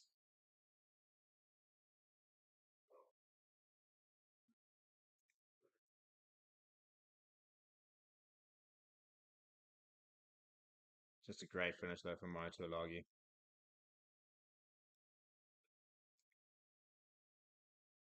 Right, down the right-hand side they go. Courtney Law's underneath it. Good take. Pops it inside to Alex Mitchell. He goes to the boots. It's a great touch finder as well. Kicking very well so far, England. He finds such a child of the halfway line. Good exit. Exits are so important. I always say that exits are one of the most underappreciated and underrated aspects of the game. You exit well, it just relieves all the pressure. You know, you don't exit well, and all of a sudden you can almost sort of give up the advantage you've just gained. How many teams have we seen scoring points? You know, they're making absolutely butchering the kickoff, and you know, just giving up that advantage that you had to begin with. It's a good sack there from England though. So Fiji don't manage to replicate the England more antics. Frank Lamani. So just chipping it over the top, really trying to find Elliot Daly, catch him under a bit of pressure. Elliot Daly chips ahead, and he caught that right up against the touchline. Elliot Daly was outside the 22, so if he had taken a step and caught that, would have been out in the full. Inside ball, though, goes to Marcus Smith on the return kick from Fiji. Marcus Smith seeing a bit of space. Marcus Smith going to the goose step. Nice steps back on the inside, but he's been wrapped up by Joshua Tuisova. Big counter ruck that comes from Fiji. They turn the ball over. And Nayakovulu, the captain, comes away with it. And that's Mata with the big carry. Oh, the big Taji. Big tight head. Going on a rampage. Got a couple of numbers here. Comes back inside, though. Penalty advantage here for Fiji. Ball over to the top of Tubotia, but Cheetah not too many options. He's wrapped up by Dan Cole. They'll go back for the penalty. No advantage there for Fiji. Right, decision time now.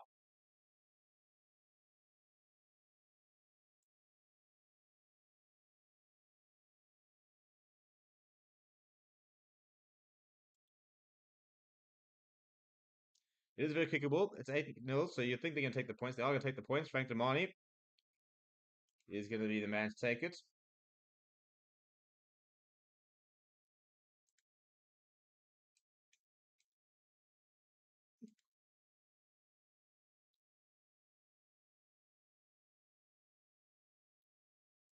Yeah, so not the best penalty to concede there from England, and just for so this will make it a 3-point game.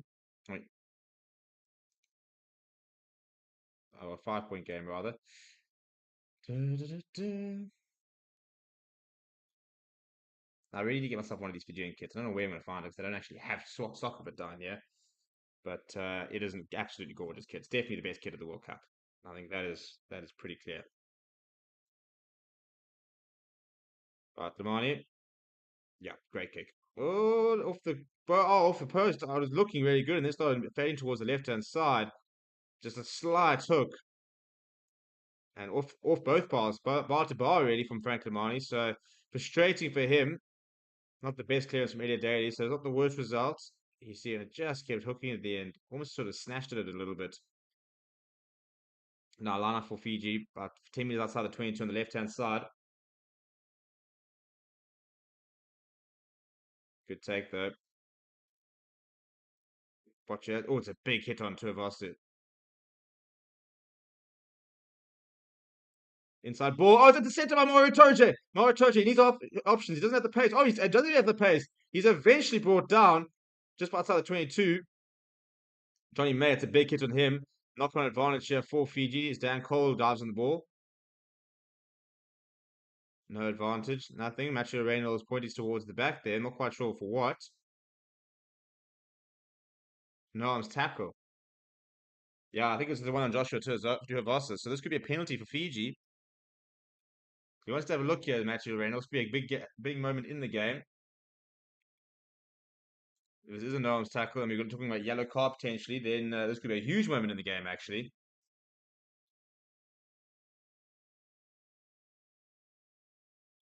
I tell you, that's not great from Tom Currie. He basically just falls and dips his shoulder. I think he could be in a bit of trouble here, could Tom Currie.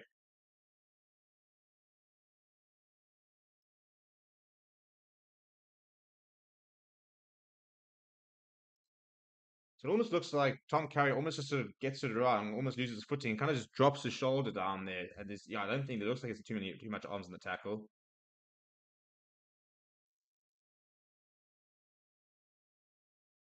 He's got a smile on his face, Tom Currie. I'm not sure he's gonna be smiling for that much longer, to be honest. Let's have a look here. Yeah, no, listen, that's not a good tackle. I mean, his hands are literally on the ground. Let's see what Varsity Reynolds got to say.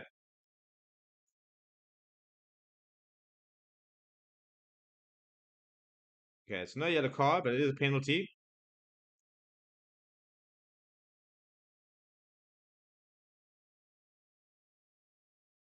I like the confidence. I know what he's trying to say, but the captain, Naya Kalev, is saying we'll take the 3.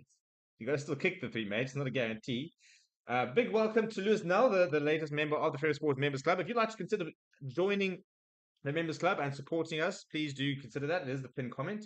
It really does help it a lot with all the coverage and stuff like that. And yeah, so a big shout out to all our members who have been helping power our coverage, as have our sponsors in BOYLESPORTS and BITDEFENDER. So if you have not already, make sure you go get yourself a BITDEFENDER account.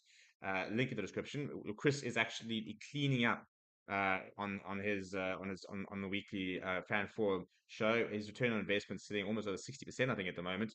And that's a much better kick. There's still a bit of a hook, but he compensated with that, did Frank Lamani. So Fiji on the board, and yeah. So if you want to try and play some bets and make a bit of money on BOYLESPORTS, make sure you go and do that.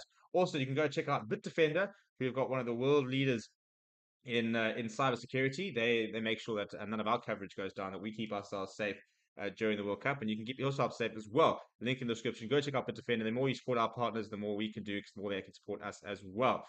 Good restart and good take from Matt there. The Fiji number 8. As Frank Lamani rolls us back, calls for a blocker.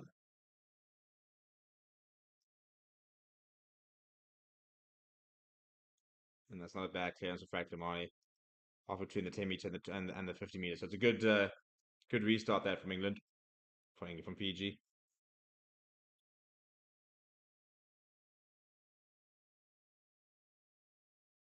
Courtney Laws goes up and goes down. Alex Mitchell fires it out. Well, deep. I don't know how you're supposed to. Eventually got to Benno. Benno gets it to Joe Marchant. Marchant making a bit of line break out to semi line. Quick ball here from Alex Mitchell. Oh, England have got numbers. Marcus Smith. Eventually brought down by the 22. Slightly isolated, but the ball is available for Alex Mitchell. He goes to Owen Farrell. Owen Farrell shows and goes. He goes himself. Presents well for Mitchell. Goes to Benno. Benno. Slightly isolated. Fiji's trying to get their hands on that ball. It's eventually available for Alex Mitchell. Marcus Smith, by the way, stayed down. Skip pass out towards Johnny May. Johnny May has a bit of space. Ball comes back inside to Mario Toje. And it still goes up back to Ellis Genge. Ellis Genge steps back on the inside. Everybody almost started playing, thinking the ball was out, but the ball was apparently kept in. Ben Earl, I think, is a penalty advantage there as well for England. Matthew Reynolds with his arms out. Right, Courtney Laws pops it up to Ellis Genge, to monitor Alagi. Alex Mitchell looking for himself, gives it away to Courtney Laws. Courtney Laws is 2 meters out. Here's Genge now. Now, Owen Farrell. Oh, he's over. Joe Marchant's over. That's poor defending. Well, it's good pressure and really good continuity from England, but it's poor defending in the end. And Joe Marchant, he gets his try. Both centers moving over. 13 points to 3 now. And they're having a look in TMO box at the Marcus Smith tackle there, by the way. So time off. I don't think this is going to be a try disallowed or anything like that. I think they want to have a look at the tackle on Marcus Smith, who stayed down. I'm not sure if he's back up.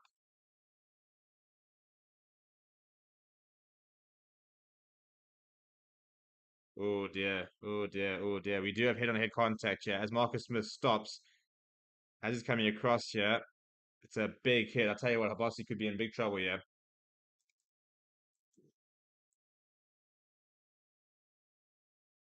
Yeah, there's going to be a yellow card.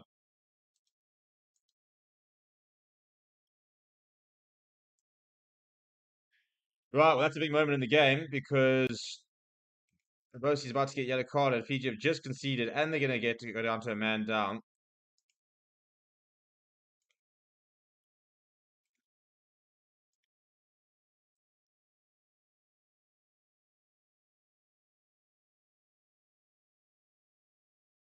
Right, so it is going to go down to the bunker as well. So yellow card for Fiji. That's not what they needed at all.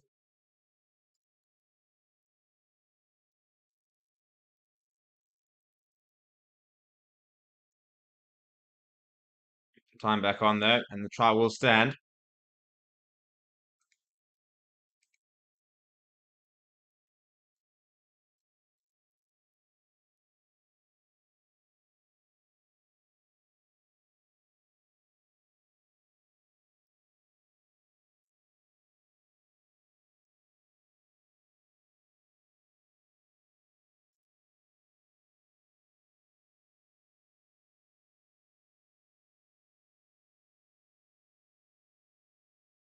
Well, no issues there with the conversion as well. So England up to 15 points.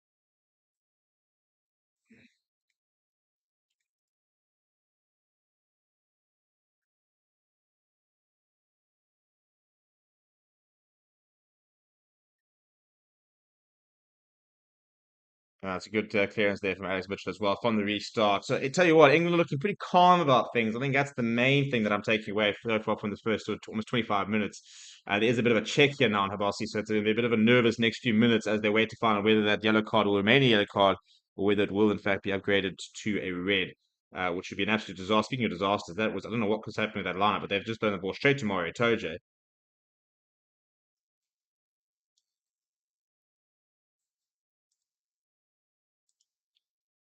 Now deep kick fifth.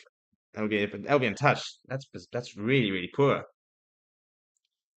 Miles untouched there from Alex Mitchell. So after talking about how England have been so composed and stuff, he's now just kicked that into touch pretty badly as well. Not really much excuse there either.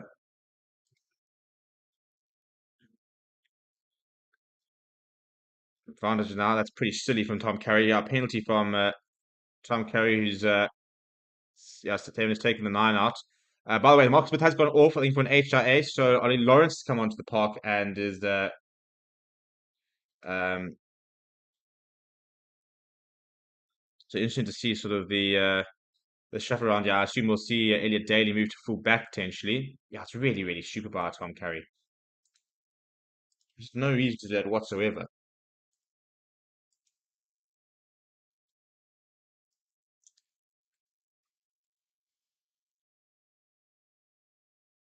Right, so Frank Lamani, who's missed one, gotten one, will be able to try and close his deficit a bit now. 15 points to 3 to still make it 15 points to 6, get the 9 points, or 9 points within 9 points.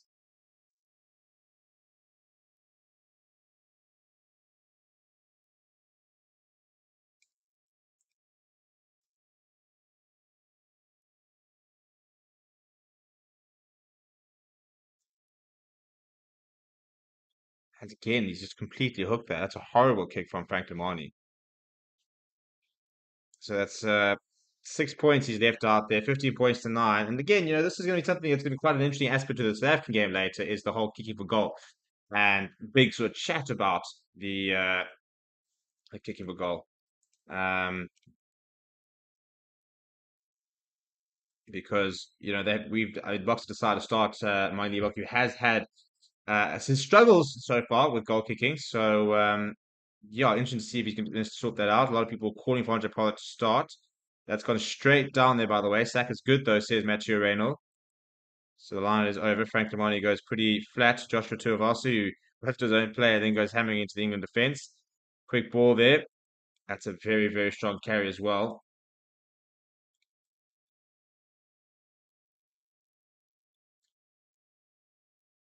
Luke Tataji, by the way, is off the park. So there's a replacement on in the form of Masaka Dodge. Nice big carry. Once again, another big carry from Ikenavira. Now it is Doge. Solid carry from him. Quick ball here from Frank Lamani to a 2-2. Sees a bit of space. Get to the offload. His way to Joshua Tuivasa. Trying to get to Radradra as well.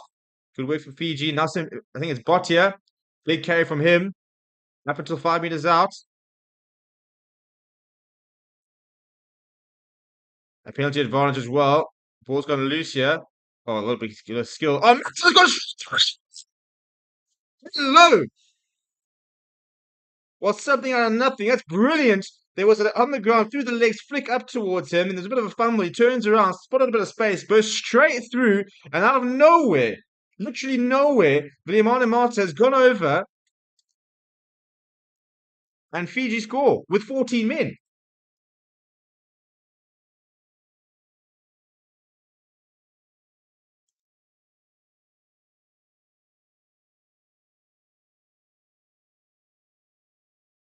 I mean, I don't think too many of us would have guessed that.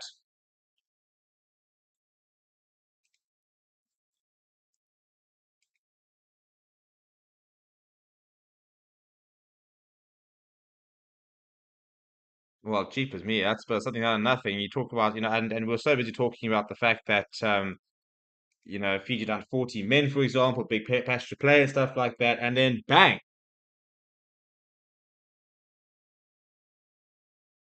And Frank Lamani this time makes no mistake. It would have been almost more difficult to miss than actually get it, but he has not kicked particularly well as Frank Lamani, so good to get back over. About 15 points to 10. Ironically, as I said, he missed two pretty kickable penalties. You got those two. You get this try, for example. They'd actually be ahead.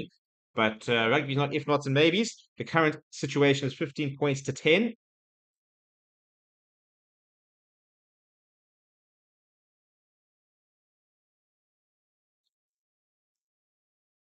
Okay, so the good news for Fiji is that Varsity's yellow card will remain a yellow card. It will not be upgraded.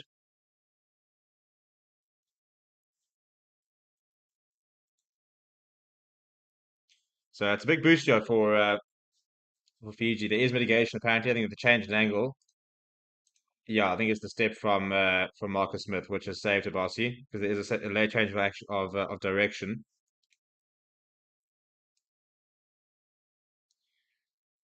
So just a yellow card. I think we have about 2 or 3 minutes left on it as we go to approach the half-hour mark in the first half. 5 points in the game. Deep restart there, and Lamani goes inside. Batitu wants to run it a little bit. That's been charged down. It goes back to Batitu. There's space on the right-hand side if he wants to use. He does throw the long pass out towards Radradra. Not the best pass for him. Oh, he bumps off Currie. Fiji looking a bit dangerous over here.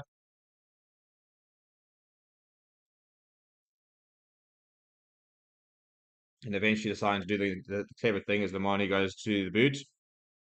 And he'll find touch. Not his best touch finder, so it's a good opportunity now for him to get back into the game, yeah. But looking at it earlier, the touch for Batita has been fantastic. Good carry from Duavasa as well. And then back, the show and go. He's absolutely dusted as Maitolagi with the dummy. Long ball to the tap. Tom Currie goes up, goes down to Alex Mitchell. Farrell goes to Bernal. Bernal pops it up to Joe Marchand. Going to Elliot Daly. He's operating fullback now out towards Johnny May. May is eventually hit by Tuivasa.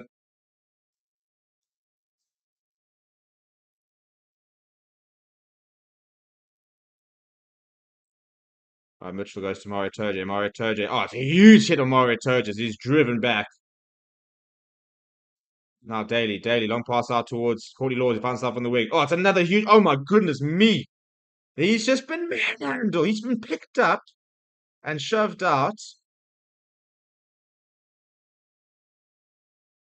And the Fijians letting him know about it as well. Getting into the faces here, the Fijians. They're not going to go down without a fight here. But I mean, he's been actually manhandled as Cordy Laws. He's been hit hard in the tackle, lifted up basically, and just driven out. But it was a double tackle on Mario Turge. Completely dumped him. And then a similar thing now. Frank Lamani. I'm trying to work out who's on the other side there. I think it's actually the try scorer, Matzo, who makes the tackle. So it'll be a Fijian line just outside the 22. But that's the kind of physicality you need. Those are the kind of moments that really boosts the team. Now they're going to the rolling more here. Ollie Chesham, I don't know if he's got arms over the ball there. He might do. Use it once as the core here. I don't think this ball's going to come out. This is going to be turned over here. I think it's Ollie Chesham and he's got in his arms. Yeah, it's going to be turned over. That's really, really good work from Ollie Chesham. Got over there early.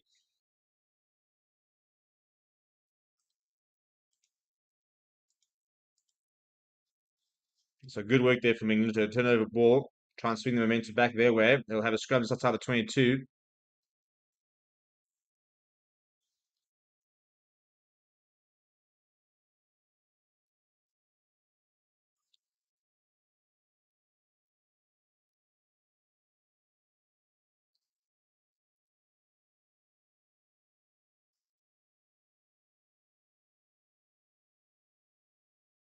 Another aerial. We're really enjoying the aerials of the stadium. A lot of England fans in it. Does help. Also, a lot of empty seats though, which is a bit frustrating. Penalty for England, right? That's a big moment.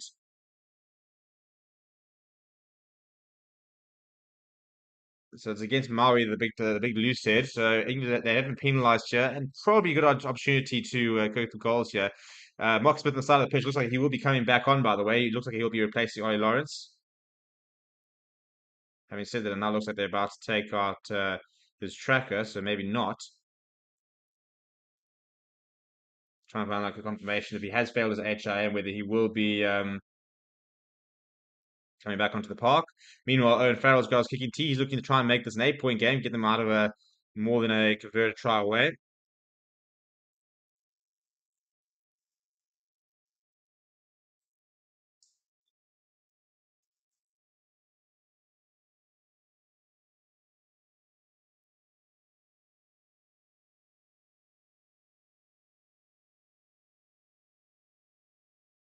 Yeah, it's another good kick from Owen Farrell. England add to their lead. Johnny Wilkinson, the GOAT of England rugby, watches on from the stands. And Abasi does come back on, so we can remove that yellow card. So Fiji back to a full contingent.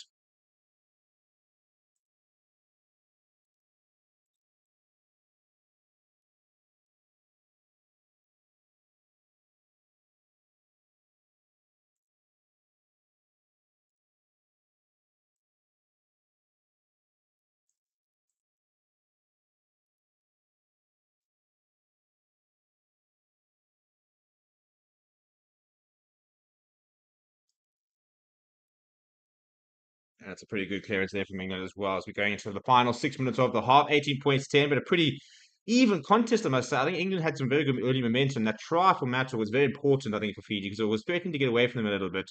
Marcus Smith, I'm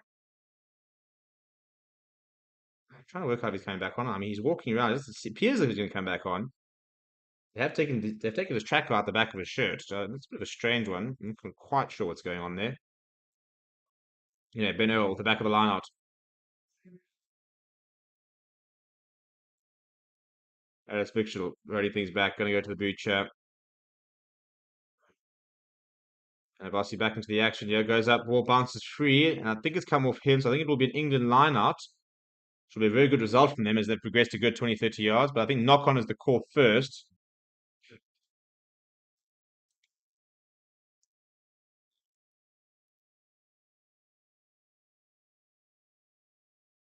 Right, so the good news is I think it's that Lawrence is going to come back off, or going to come off, so Mark Smith will return to the pitch.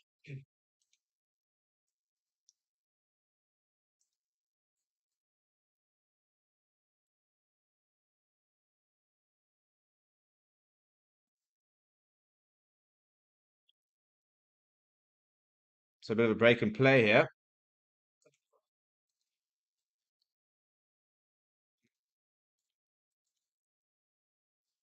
But in the comments saying, Lucas says, Fiji upset boys, I'm calling it. Safa Kiwi saying, did Farrell really hot mitigation? RPG saying, Fiji does have better when they have less players on the field. Well, they're back to full contingent now, 5 minutes to go. We'll need to try and score a penalty or something, I think, before half time will be very useful. I think we'll sort of settle the nerves, keep them in the game. It's about keeping in touch, isn't it? A very important part of it.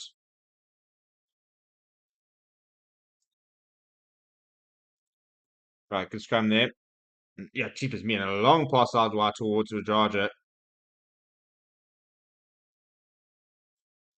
I mean, it's an interesting.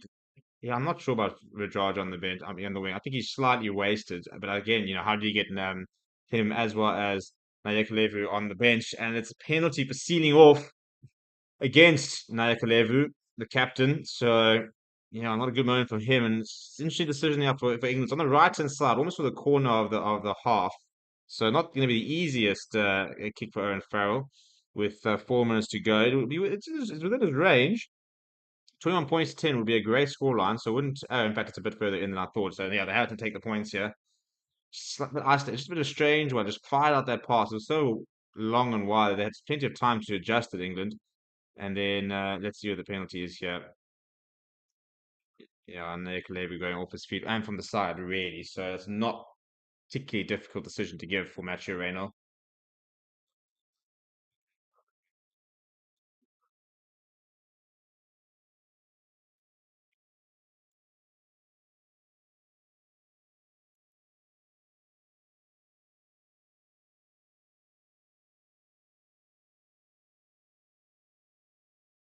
Right, Owen Farrell with just over 3 minutes to go to make this 21 points to 10.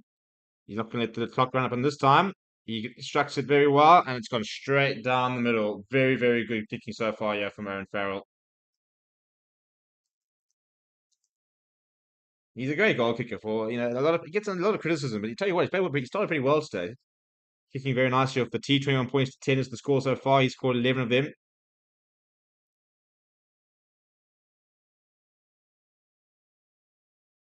And the restart down that right-hand side. And it's been knocked on. I think it has been knocked on. No? Yeah, it has been knocked on. That's really good pressure on the Varsity. You got there in front. England just didn't really go up and or down with the ball. Let it go past them, and it's been knocked on here. So yeah, Itoji gets it completely wrong. Courtney Laws will go straight through the breadbasket, so that's knocked on. So that's a horrible restart from England. Fiji now with the scrum on the right hand side on the 22. Big opportunity for them to try and create something before half time. Borthwick's halfway to the channel. He's standing up watching his laptop. He wants to get back down to town and give his instructions at half time. But before that, Fiji got 2 minutes to try and conjure up something here.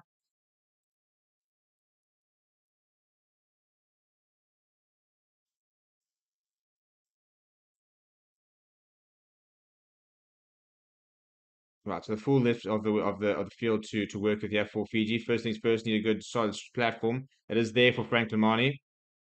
Second shove coming from Fiji. Ball is there though. Matthew Reynolds says use it. Now the ball pops up. Frank Lamani pops it up to Bossy.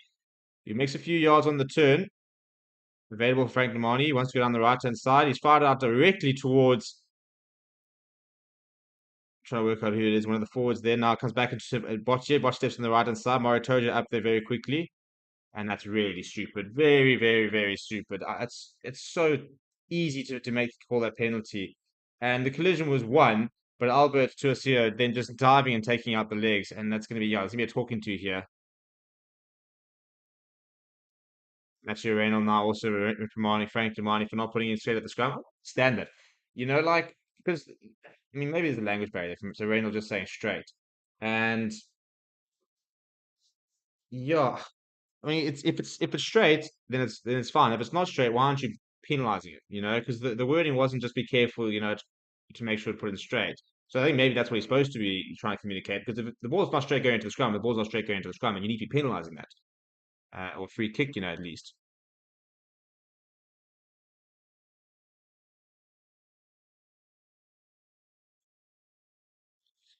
So all of a sudden, now England have an opportunity with 10 seconds to go in the half. Can they try and close out the half? Bit of a complicated line routine. And Courtney Laws eventually goes up, and not the best though from Jamie George, but it works. Then it all goes to Owen Farrell. Owen Farrell goes inside to Elliot Daly. Oh my goodness, Elliot Daly's been completely dumped. Great tackle on him, but England still with possession. Mario Toje now looking to get the back on the front foot. Hang on the left hand side, yeah. Out towards Elliot Daly. Elliot Daly trip and chase himself. Bounce the ball. Just put it down, mate. No, apparently running it out. And Frank Lamani says enough of this. And he'll hammer that into touch. And that'll be half time. Right, half time. 21 points to 10. England do lead. Fiji not out of this, though. They're sticking around. Discipline is becoming a bit of an issue. And that's something they need to sort out for the second half. Otherwise, they are going to have more issues as the game goes on. So, work to do for Fiji, but not the worst half at all. We're going to take a little bit of a break. So, let me know what you thought about the half. And we'll be back after that. And I'm going to put a poll on saying, will Fiji come back come back in the second half? Simple yes or no. Go and vote in the poll. Please do continue subscribing, by the way, as we start to build ourselves towards that 50,000 subscriber mark, which we're trying to hit there today. But yeah, I'm going to take a bit of a break and go get myself a drink, maybe even get an alcoholic drink. What are you guys drinking? What do we think? Is it time to open the beers or is it too early? And yeah, let me know. But you guys get your beverages. I'm going to get mine and we'll reconvene in about 10 minutes time.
Hello and welcome to Forever Sports. My name is Reese. I'll be talking to you a little bit today about one of our channel partners, BITDEFENDER.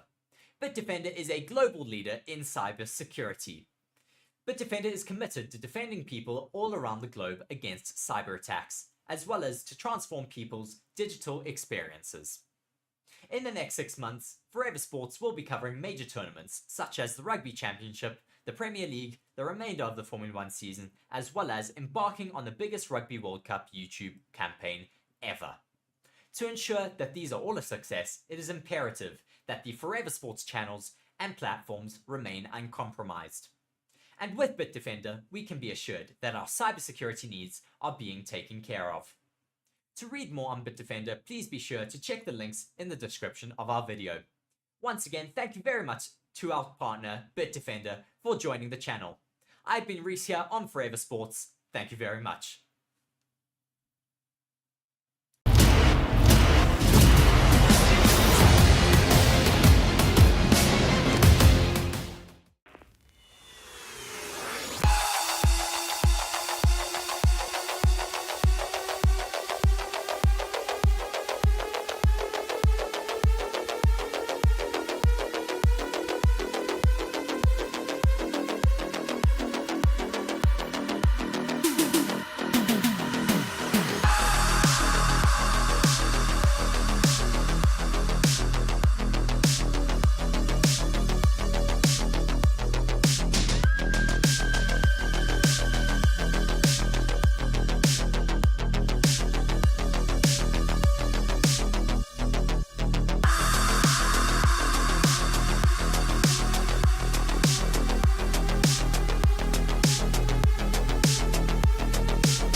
Hello everybody, Stevie P here from Forever Sports, and I'm here to tell you about BOYLESPORTS, the official betting partner of Forever Sports. Across all of our channels, they are one of the leading betting companies in the world and have recently launched in South Africa with an amazing offering. You can get a 1,000 Rand welcome offer. For the rugby, they are giving you 25% payout boost up to 2,000 Rand on the Springboks winning the World Cup, as well as an extra 50 Rand bet when you stake 250 more on rugby during the Rugby World Cup. It is your one-stop betting shop.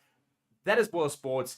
Come and join us in the community. Check the links in the description to sign up, get yourself an account, and make sure that you are winning big with BOYLESPORTS.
Right, and we're back. Hello, everybody, and welcome back to the watch along. It is the second half, and the score is 21 points to 10.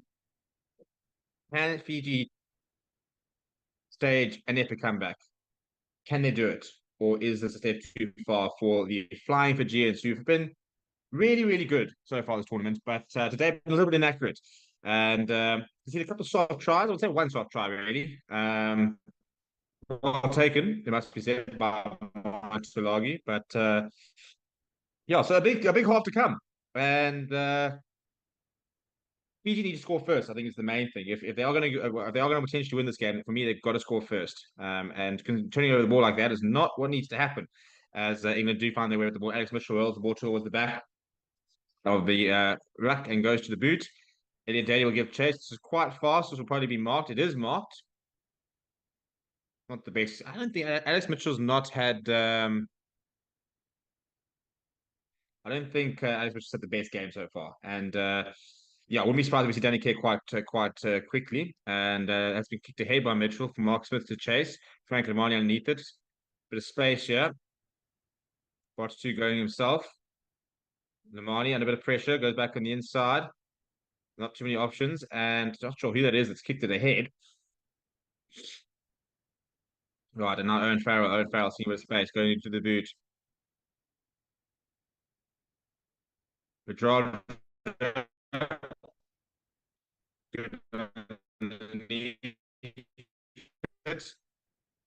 hit the size to go inside. Change of the angle. We're having a look at something here, though.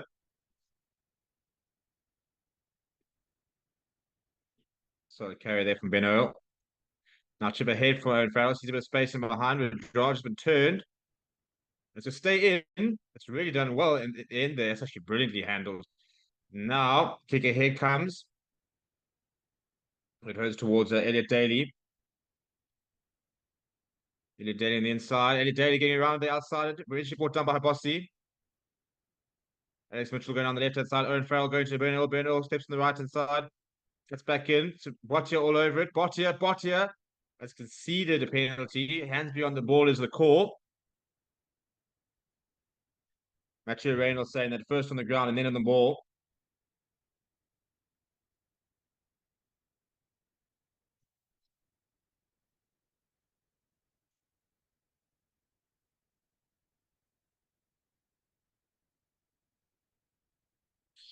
Right, so I put a poll in the comments and I wanted to hear what you guys said.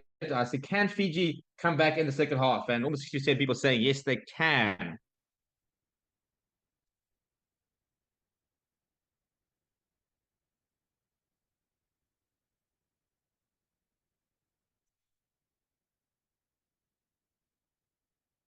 Right, good take there from Mario Toje. Rolling Moore's been really good for England so far.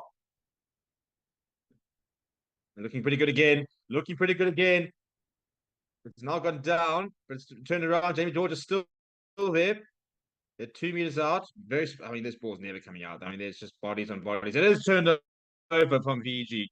Really good work there from the Fijians. How they managed for it to fracture.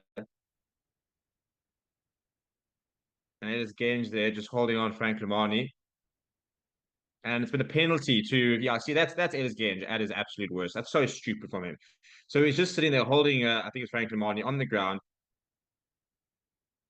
And just not releasing him. Matthew Reynolds said release him. He still doesn't release him. And then he says, fine, well, then I'll penalize you. That's so stupid. Really, really pointless. I mean, stuff like that is just, well, what's the point?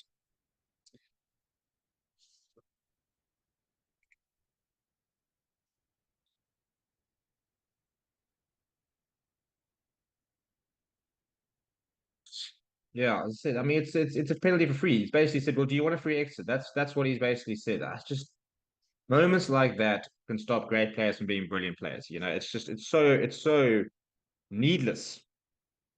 Anyway, penalty for Fiji. Another good rolling ball there from England. This rolling ball has been a very good weapon for them.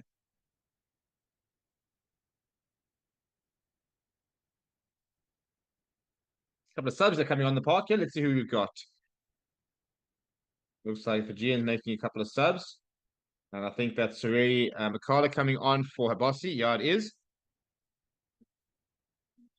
But stolen from England. And forced back to Mario Toje. So not a good line out there from Fiji. Ball back on the England side. Alex Mitchell goes to Burial at first receiver. Then goes to Owen Farrell. Owen Farrell chips over the top. And it's been really well taken. I think that botcher has just kicked it. Yeah, it was indeed. Now Mark's been seeing a bit of space down the right hand side. Goes to Joe Marchand. He's already scored a try. Mitchell back to Owen Farrell. To Ben Earl. Ben Earl loves having ball in hand. Love to see how many carries he's had today. Ball presents itself. Now Owen Farrell. Long pass out towards Elliot Daly. Elliot Daly steps in the inside. Nakala making his first tackle of the game. Ball available for Mitchell. Right on the left hand side against the touchline. Goes back to Owen Farrell. Good hit there on Is again slow ball from Mitchell, goes back to Owen Farrell. Not too many options. Does go to the boot. Johnny Mays going to come inside. It's going to be just outside 22. Very well weighted with George underneath it well. Tops it up to Batito. Then gets to offload almost up to his captain, Naik Levu.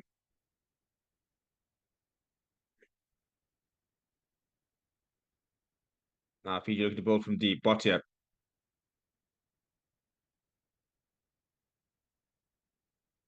Now Frank Lamar's going to go to the boot.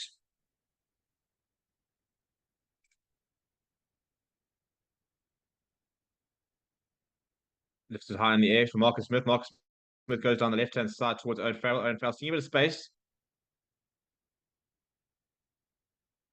Oh, jeepers, he's gone flying into the touch. I mean, that's very needless as well. It was it was out in the full anyway, and for some reason, Joe Austin decided to try and go for the ball, and he's gone hammering into one of the ball boys, I think. He was trying to keep that ball inside. Oh, he's just handed. Oh, jeepers me. Oh, he's collided into the security. He's taken out the ball girl. But it's out in the full, so the Fiji line out on the 10-meter line. Botti at first receiver there. Long pass out towards Varsity. Inside ball to McCarley, who's bounced off one. He's still going. To Radraja. Radraja got space in front of him. Brennan makes the tackle, pops it up to Juasa. Now Lamani. It's knocked on there from Tom Currie's going for the intercept. A couple of knock-ons there. Eventually I'll start with the first knock-on, which came from England, so it will be a Fiji scrum. Look at drink.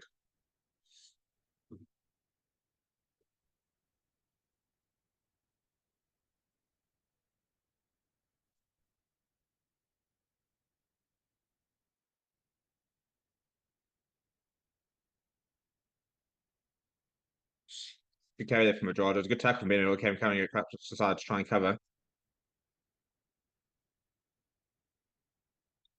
Good hands there from Batito. McCullough being brought in. So actually, this is the thing. When the Fijians get going, they've had some really nice set moves. It's a nice bit to hand. They need to get the ball a bit more and hold on to it a bit more in the right areas, I think is the issue. They haven't really had a lot of opportunity with ball in hand. So we've got a scrum here. It's a nice big attacking opportunity on the left-hand side, just outside 22. So they can get this down to the right-hand side, start to build. Opportunity for them, potentially a penalty, try and get themselves within a converted try.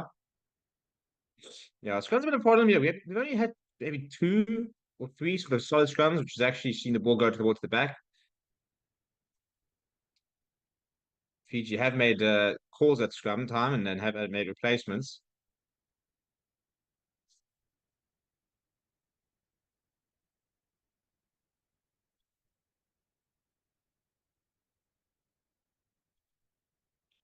Right, with Georgia standing right behind the scrum. Need to get them into the game more. Got to get your big players into the game and try and get them to impact the game as much as possible. Oh, bless me. Right. There we go. Big carry from Varsity. Gets it inside to Nekalevu. He's looking for the offload. Pops it out to Petito. He's eventually still going. Ball comes loose though and goes back towards the side of England. Courtney Laws comes away with it. Very, very frustrating for the Fijians to lose that. They reckon that what he's asking if it's not sealing the ball off.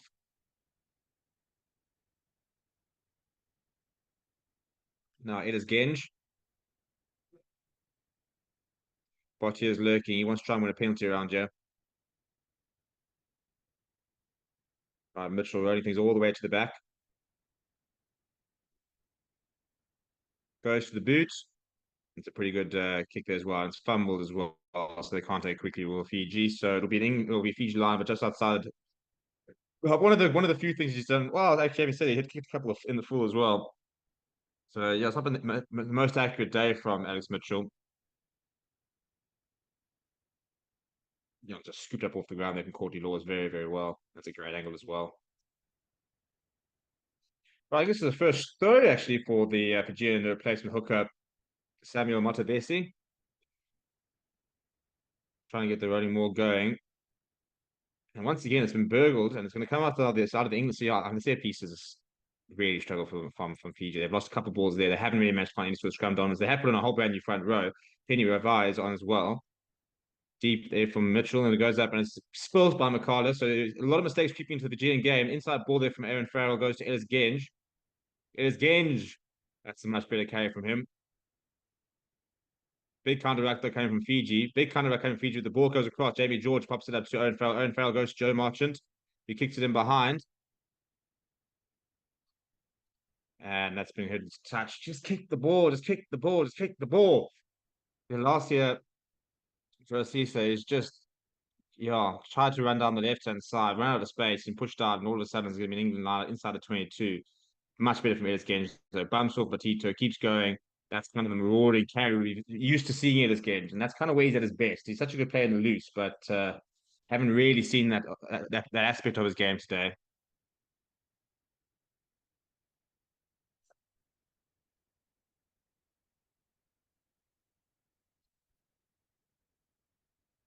Jamie George goes to Mario Tojo. Beno going to Tom Sexton inside to Elliot Daly.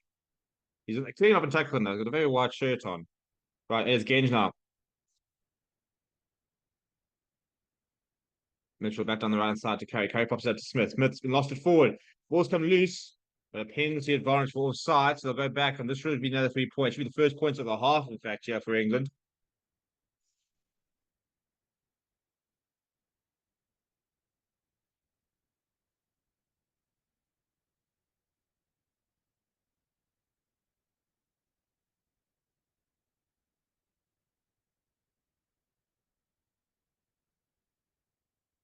Yeah, going for policy. Owen Farrell says, let's not see this ball. And that's what they can do. You know, they've got that 11-point advantage. Now it's just about building the lead.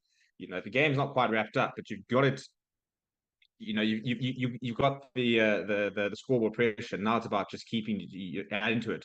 11-point game, you know, a 14-point game. That's 2 converted tries. A 17-point game. Just start building that lead, and that's how you see off playoff games. So Owen Farrell correctly making the decision to say, right, give me my kicking tee, take the extra 3, and start building that scoreboard. Just, you know, and every single point conceded now is a big hurdle to climb for Fiji. So every 3 points, every penalty, every mistake Fiji make, and again, like that's going to hurt because I think that Fiji had to score first if they were to try and come back. They haven't done that. They've conceded 3 points now.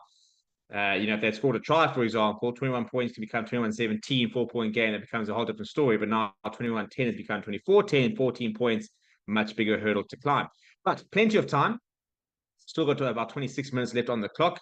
The restart down the right-hand side. McCullough is chasing hard. This time, Courtney Law is a bit more aware to the threat.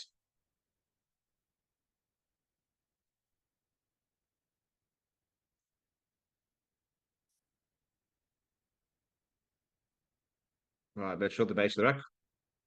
It's not the best kick from him. And it's bounced. It's allowed to bounce. David George eventually gets him, pops it out to Courtney Laws. Courtney Laws goes to Owen Farrell. Owen Farrell fires out towards Mario Chalogi. Goes to Joe Marchant. Not to Johnny May. Johnny May steps on the inside. Looking for a bit of space. Johnny May, a bit lateral. Decides to straighten. Eventually makes the tackle is Batito.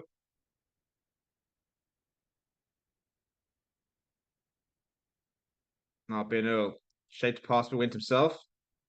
Good tackle on him. Mitchell fires back to Owen Farrell. He's in the pocket. Owen Farrell, not too many options. Decides to go to the boot and goes pretty hard on the left-hand side. Ed Daly will be there. Ball bounces once again. Fiji have been really, really poor under the high ball. And I think England's tactic this half are going to be to try and really test it and just keep bombing forward because they've been really, really poor. Joe Cisse has been caught out quite a number of times, in fact. A couple of subs here as well, trying to see who's being replaced. I think England will surely be making a couple of subs.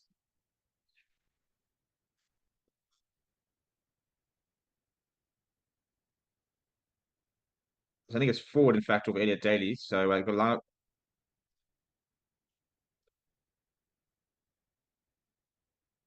Yeah, it's touched by England. Yeah, so the call's come there. So Frank Lamani's gone off, and Simeone Kuavali's come on. He's replaced him as well, and then Meli Dirilagi has come on, and he has replaced Lakima Tajitawali.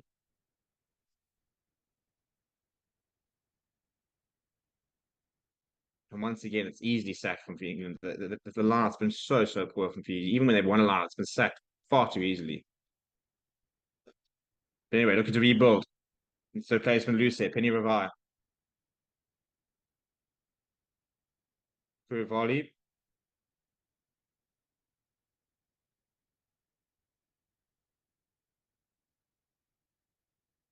His first box kick of the day. Elliot Daly underneath it. Being under a lot of pressure. And McCarthy then slips the tackle, and he's still going to Elliot Daly. Goes it back to Owen Farrell. Pops back to Marcus Smith. Marcus Smith not looking to kick. Going himself. Still going as Marcus Smith. Is eventually brought down to the start of 22. A lot of England forwards there to protect the ball. Now Dan Cole. He goes to Courtney Laws though. Courtney Laws back towards the original rack. Now Mitchell will kick.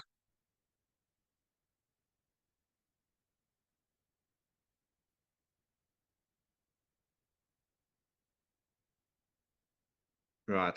Tito throws back inside. Ooh, not sure it's the right decision. He goes out towards Boccia, who calls it. He's on the wing there. And he bumps away Elliot Daly and comes back in. He's having a great game as Boccia. What a player. First receiver there, but Tito fires it out towards George. He finds himself in the centres now. Immediately involved, and on the ball goes back to him as well. Options there, ball over the top. On the bounce to Neko Levu. Seemed to have switched actually. He finds himself on the wing. And a penalty for obstruction is the call.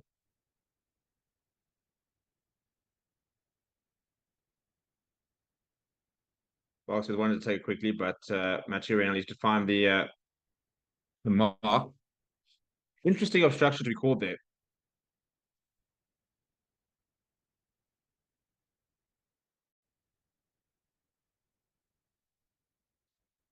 Oh, let's see. So let's see where they are. Oh, if that's the decision, that's a dreadful call, I think. To say that's obstruction, I mean, the ball goes over the top. The two players run into each other, and the PGM player gets called for obstruction. No one's got the ball. That's what Naika Labour's asking. He's saying it's a loose ball. No one's got it. And Marine will say, "Oh, come on, look at this." I mean, it's a slight push on Johnny May. He's already going down, really. But this is good from Madrada. Bang, through the middle, gets the pop, the offload away, and receives it back. Very nice little deft touch there. But I think this is for me. You got to get Madrada into the game here. I think it's a very, very harsh call. And Owen Farrell will say thank you very much. He's going to line up his 7th attempt of the game. Scored 14 of the 24 points so far.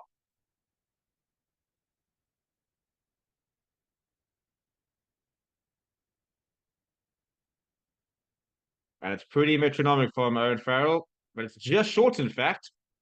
Nayak Levy, he got a bit of a line break. He's eventually brought down just out of 22. Quick ball here, a bit of space on the right-hand side. Comes back on the angle, as Joe said. Still going, though, still going. And it's turned over from England. Far too many turnovers here from Fiji. Not hitting the ball well enough. Now Alex Mitchell arrives, goes himself, bumps off the one tackle, slightly isolated. A couple of Fijian players are over that, and they do win the penalty. Matter was one of them, trying to see who the other one was.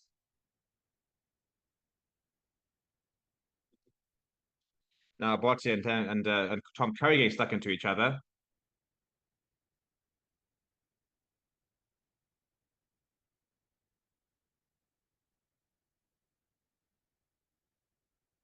Yeah, a couple of afters here. Matthew Reynolds going to have to get involved. I'll tell you to calm down a little bit.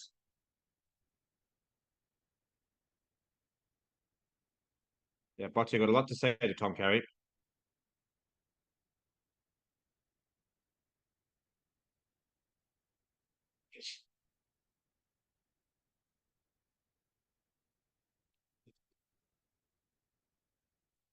Now to the penalty comes. And Boccia drags Tom Currie out. There's a couple of pushing and shoving there.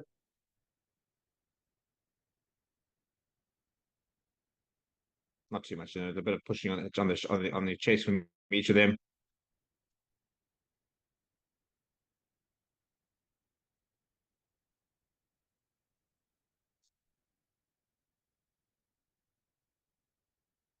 Right, so just a word from Matthew to say just calm down a little bit. I think Fiji just need to calm down in general. I think, can't afford to get sucked into this kind of great kick, by the way. That's a brilliant kick. From 22 to 22.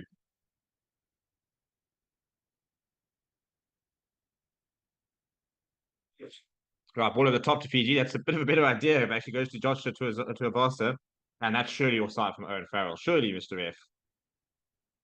Building from deep here. Wrap around from Batista. Show and go. Goes himself into the 22 Fiji go. On the right-hand side now. To Doge, the big boy. That's a good ball. That's nice front football. Better running this from Fiji. But knocked on. Ah, dear. The inaccuracy continues to plague Fiji here. You're just starting to feel a little bit like it's not their day.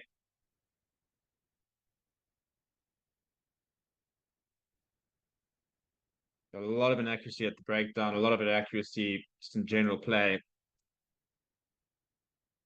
And yeah, it's just not clinical here from Fiji. Look, credit to England. I think, from a defensive point of view, I think they are putting him under a lot of pressure. I think they're tackling very well. It's one of the better England defensive efforts I've seen in recent times. But yeah, Fiji just struggling a little bit with being accurate. A couple of silly mistakes floating in.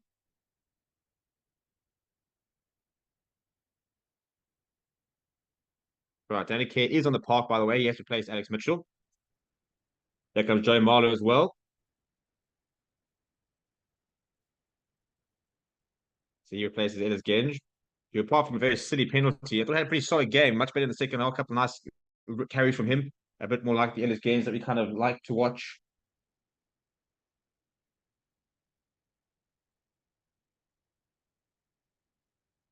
Please, you can keep subscribing, by the way, as we start to tick over. Less than 500 subscribers needed to get to that big 50,000 subscribers. So please, if you are new to the channel, please do subscribe and see if you can help us get there. It'd be really, really cool to get there today.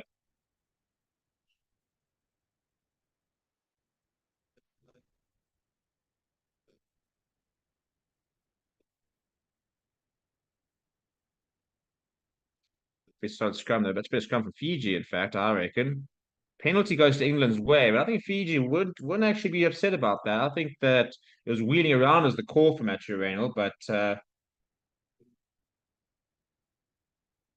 He said the scrum was balanced and then swings around. I think Fiji had the dominance there, so I don't think they'll be overly upset with that call.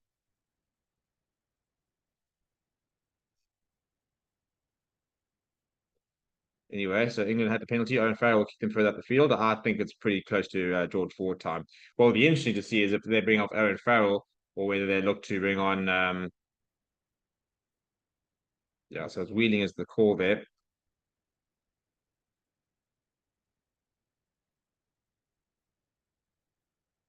Big shove there from Joe Marler on monitor log. It's a bit weird.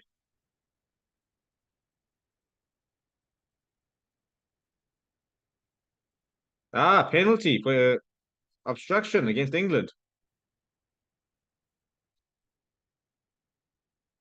Carl Singleton, the man penalised. Not a good first contribution from him. And Fiji will be able to kick themselves back towards where they were originally. But Tita needs to find a good kick here. He's been quite conservative when he's gone for the line.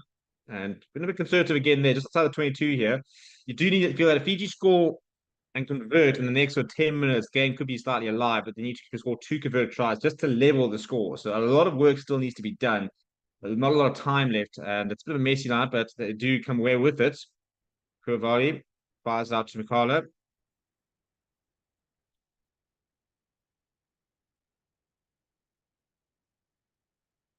Big carry there, big carry there. You're trying to get on there for it. Batida pops it out to Nekalevu. He's run over Owen Farrell. That's nice offloads. Good tackle, good defense there from England. Batista now, going to the big boy. Now Radraji getting involved. Long pass out towards McCarthy. A bit of space ahead of him. He's also got a man inside. Still going, still going. Just at the touch line. Managed to stay in. Much better work this. Now this is where patience is needed. Inside the 22, Fiji go. Penalty advantage as well. So Batito popping up to Radraja. Radraja, long pass out wide to Nekalevu. Wrap around the outside. On the 5 meter now, Fiji go back on the inside. That's a gap. Oh, he's through. Oh, look at that. That's so commanding. That's brilliant work. Things you love to see. It's a phenomenal run. Kenny Rivar, what an line he has run there. In between 2 defenders. Fiji go over. What did I say? They needed to score now to try and keep this alive. Earlier, we got to look at Owen Farrell being steamrolled by Nakalevu. But I tell you what, Radraja's coming to the centres there. Both those occasions, he's gotten players involved.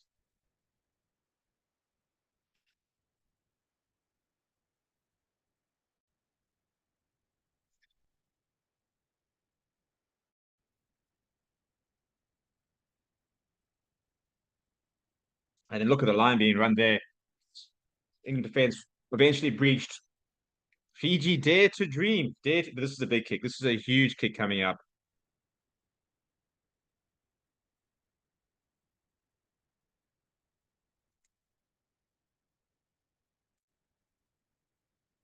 Hey, hey, hey. And now my stream has stopped. That's always useful. So just refreshing this. Come on, man.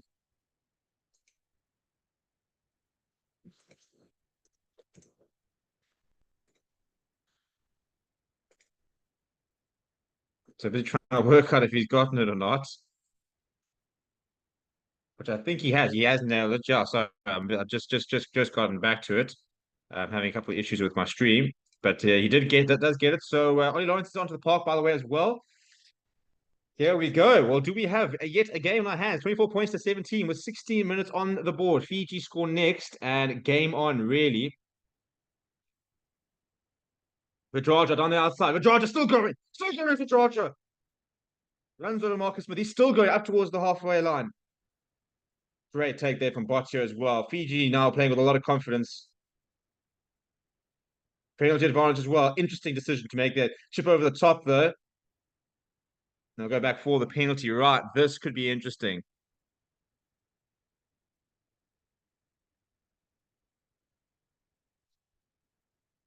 $15 minutes to go. Take the points. You've got to take the points here. Take your points.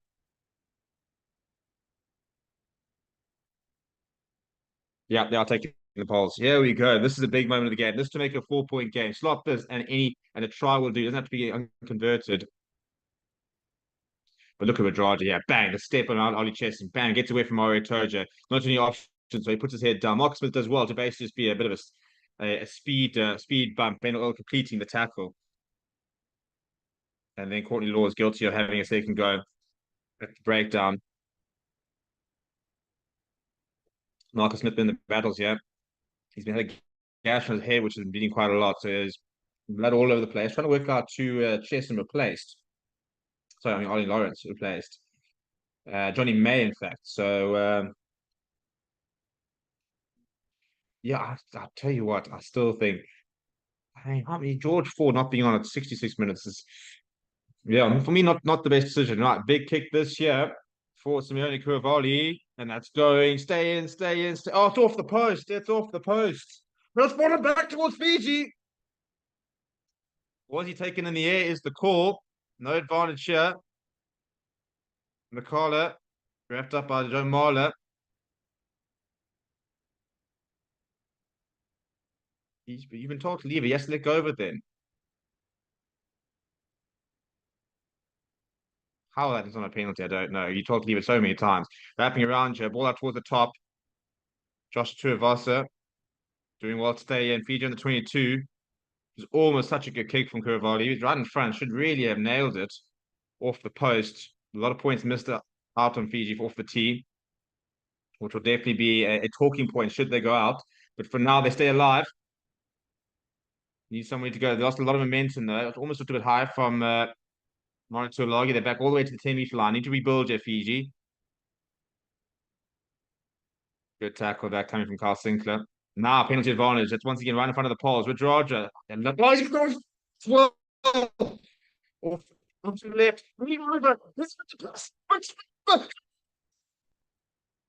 Fiji are in it.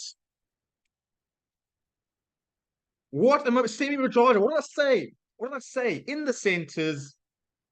Bang. That little goose step, hands through the tackle, inside ball. Brilliant, brilliant run there. We wondered if he had the pace. And you see Nasavilla, he had a lot to do. He had the support from his fly from the inside.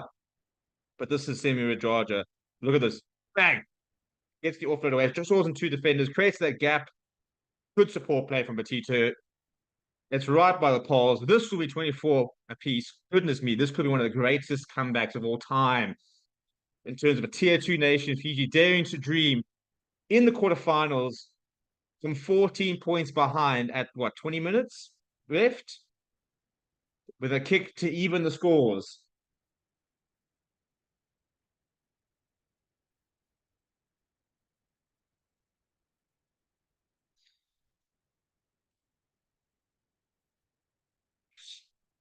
Right, Kulaveri, whose kick coming off the post could actually have been the best thing to have happened. And he's slotted that. 24 points each. Right, so I didn't think we'd have to talk about this.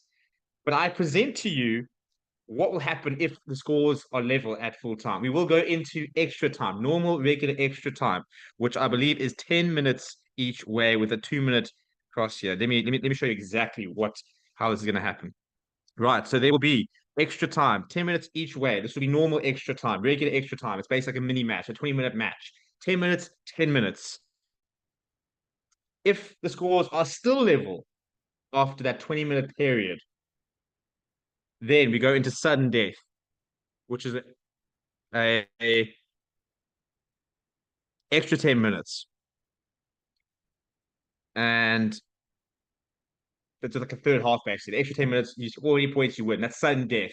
If scores are still level after this extra half an hour of play, or Courtney Law's almost on a break, then we move to a kicking competition, by the way.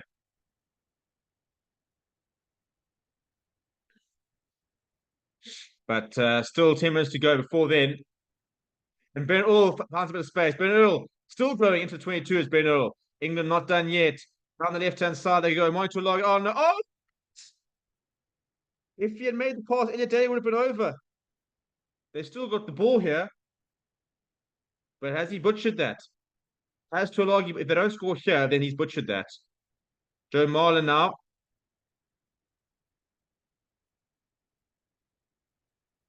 Oh, almost a bit of a fumble there from Courtney Laws. Danny Kerr. Long pass out wide to Owen Farrell to Marcus Smith. Marcus Smith sets to the inside. Good tackle. No penalty advantage or anything. It's a good defense so far here from Fiji. Monitor Lagi. He's absolutely butchered that. If he makes that pass, they score. George Martin now. Mario Toje. Desperate defense on Fiji. Oh, the drop goal. Owen Farrell's got oh my lord, that was easy. So much time. He had so much time, and Owen Farrell has just slotted. In fact, he even realized how much time he had. They were so busy scrambling that it's like they almost forgot that the drop goal was an option.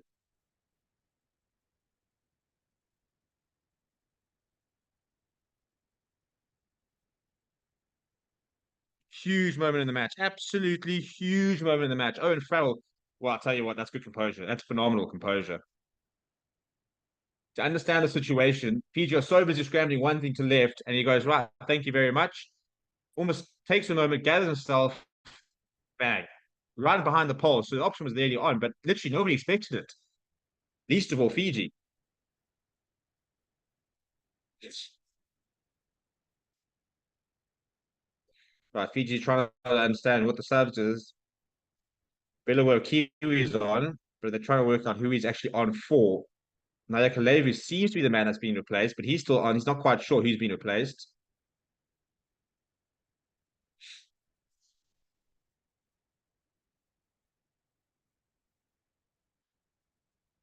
Who's the sub here? Who's the sub here, people? Yeah, on the website it's saying that Naya Kalevu has been replaced, but all of a sudden it looks like he's actually staying on. So we'll confirm that as soon as we have final confirmation. But 27 points, 24. Yeah, Tuivasa has gone off, and well, it's right against touchline. Good work in the end there from Courtney Laws. No, his foot was in touch. So this is going to be a line out inside the 22 for Fiji. Big opportunity here. Try for them. We'll put them into the lead.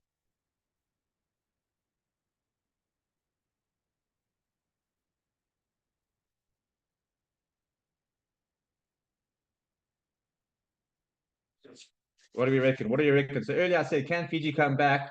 654 people have voted. 57% people said yes. Now this is the big moment. This is a huge moment in the game.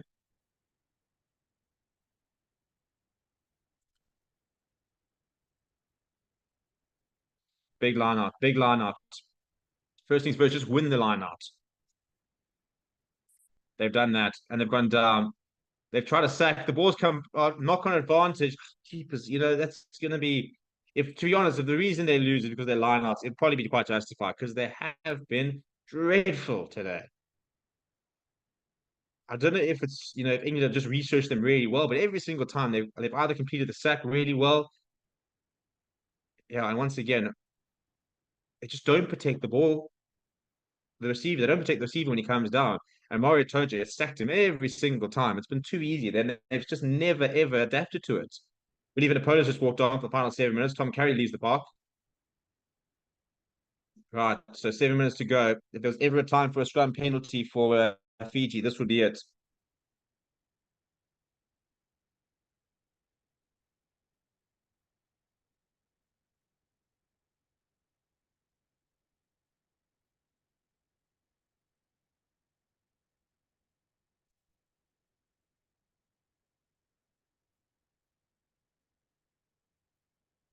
Right, shall we go? Danny Kerr with ball in hand. Big scrum needed here from Fiji. This is a do or die time for them, really. But it's a pretty looking scrum from England. Not too much push from either way. It now turns around. We can have a reset here, Matthew Rain. I'm not making a call just yet.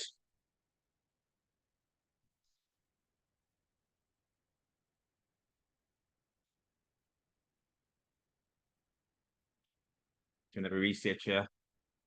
Right, so in terms of the schedule, by the way, we will obviously, this will redirect you to the Springbok stream, which is going to be tonight, and please do come join us for it. The game starts at 9 o'clock. We will have a live coverage for you from 8 o'clock. So for the next hour and 50 minutes, it will be pre-recorded stuff. We will then go live to our panel, which will be doing a pre-show from 8 until 8:30, and then I'll be starting my pre-build-up at 8:30 with the kickoff at 9. After the match, we will then have a live review, and our player rating show will be tomorrow. So in case you missed it, that's a bit of a new format for us. We will be doing player ratings, but they will be done tomorrow, not today. And hopefully we'll be rating a win for the quarter for the Box. But all you have to do is stay on the stream over here. You'll be redirected immediately to the other stream. As Billy Villapolo picks off the back of the scrum.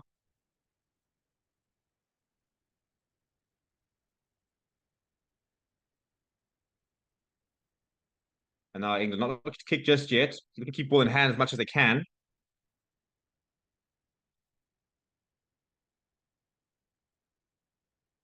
Uses the cause. Danny Kerr does use it. And does find touch. Not finding a lot of space. So still opportunity here for Fiji. They're about 10 meters outside the 22.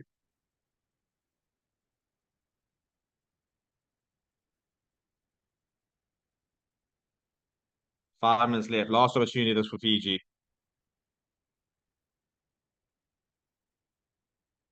Ball goes down. It's a much better line from them.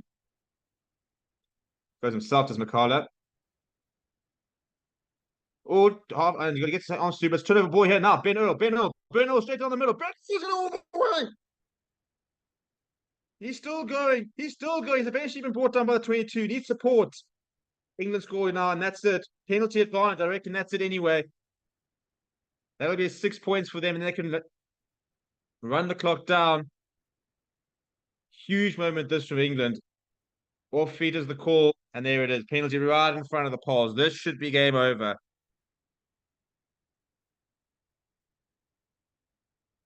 Mira, that's the man who penalised. Off his feet at the breakdown is the call.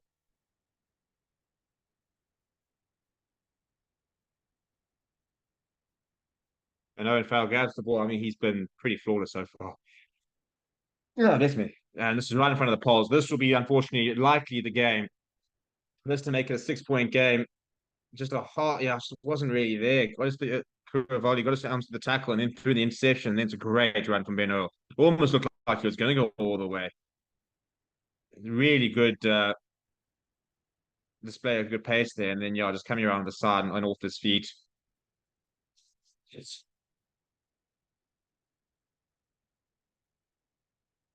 and Owen Farrell's going to make sure he doesn't want to run out of time on the shot clock, but he'll use as much as possible. In fact, I'm pretty sure he's watching the shot clock.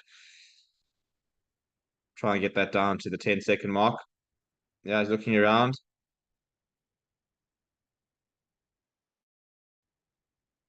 Yep, another check of the shot clock.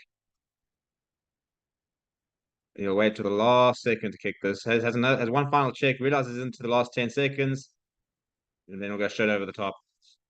2.5 minutes left. You start to think that this is it.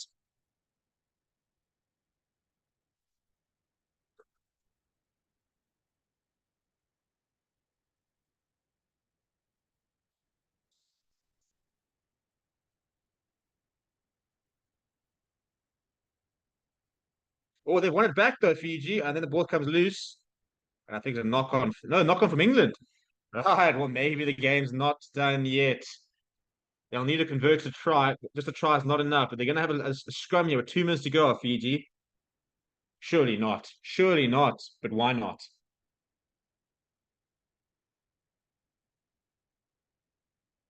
For England, one big shove, one big penalty, and that will be the game for them.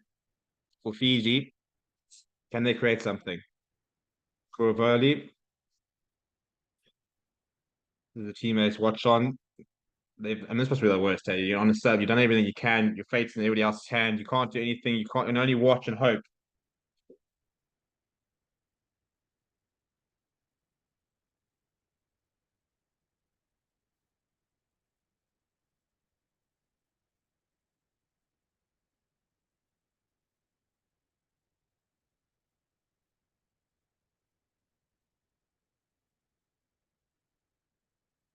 Pretty solid scrum there. Ball's going to be available. Now, big shot comes from England. All available. And we have a reset. So it'll still be a Fiji scrum. Big hit there. England putting under a lot of pressure. So I think that Currie will look to try and get this ball out. Right, where is Semi Rajaja? He's been so involved in everything that's been good for Fiji. Do you feel he's kind of been a bit wasted on the wing so far in this game? And much in the tournament, actually. It's difficult when you've got two world-class outside centres to find space. So he's had to find room on the wing, has Rajaja. I just think that he's been wasted there, to be honest. I mean, today he's created so much. Always looked excited with ball in hand.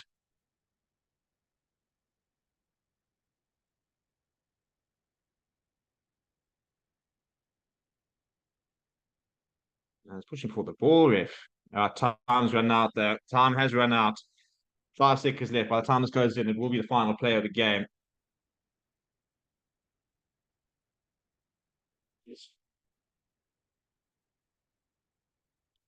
Huge moment here. Absolutely massive. Penalty's not enough for Fiji. Well, they'll take a penalty because they can get to the corner, but one moment of magic and a good kick to come, and that could be it for Fiji. One moment of magic, and that will be it for England.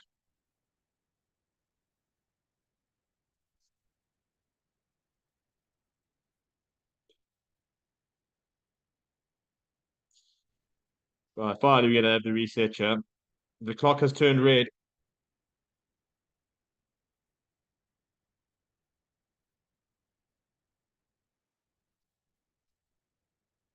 Big scrum, big scrum. Ball's available. They go to Nakalevu.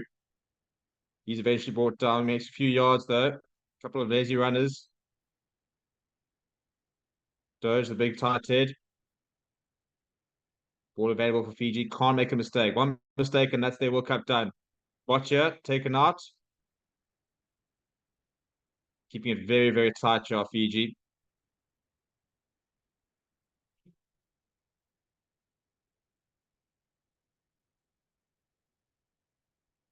For a volley. Yeah, I'm not looking to spread the ball here, Fiji. I suppose you've got to be brave at the same time. You've got to be brave. You know, I'm all for keeping in the forwards, but here we go. Here we go. Radraja, long pass out wide. On the bounce there goes McCarlo. Twist away from Ollie Lawrence.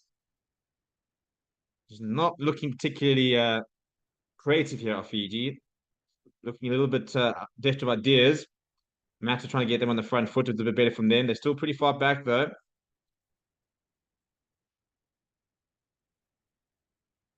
There's no sort of real point of attack at the moment. Now Radraja finds himself a second receiver. Things out of pass. Much better pass. Getting on the front foot there. Elliot Daly competing at the breakdown. Making a yard or two.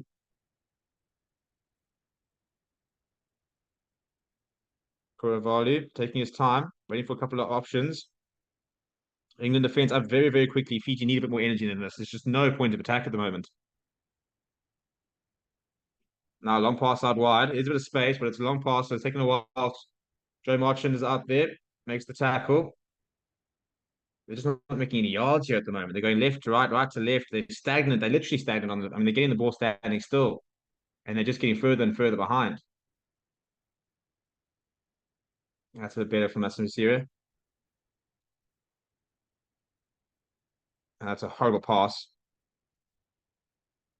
And that's knocked on from Owen Farrell. Is it just a knock on or is it a penalty?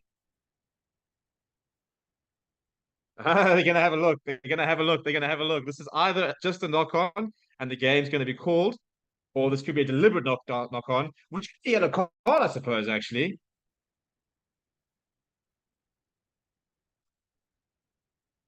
Owen Farrell has. It's interesting because this is not an 82 minutes. This is not checked. This is only being checked because of the what's at stake here. So Owen Farrell's come off his line very quickly to make a tackle. He's knocked the ball on. That's not up for debate. The question is it a deliberate knockdown worthy of a penalty, or is it a genuine attempt? Oh, I think that's deliberate. I don't think there's any chance of him ever taking that.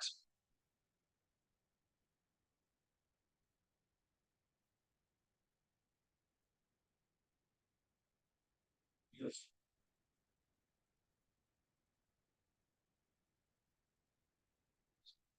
This looks pretty. I don't know. I mean, he's never got a chance of taking this. Yeah. So looking at the wide angle to see where he's going, I think it's deliberate. I think he's going for the tackle and he sees the ball and he throws his arm at it.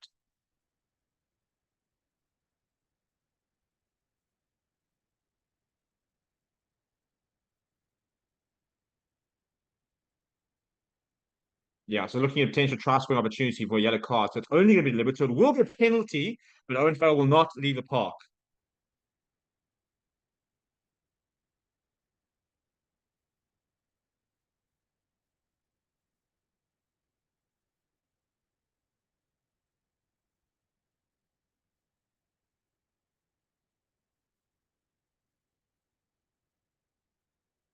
Yeah, just a penalty. So it is a penalty.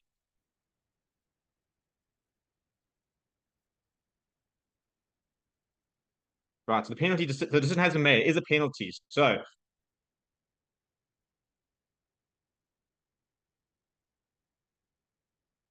yeah, that is the definition of be safe.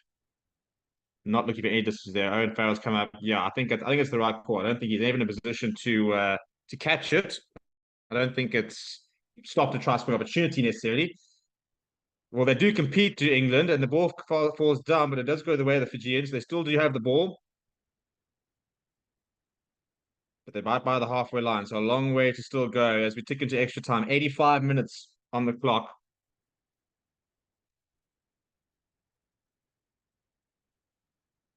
Revive now.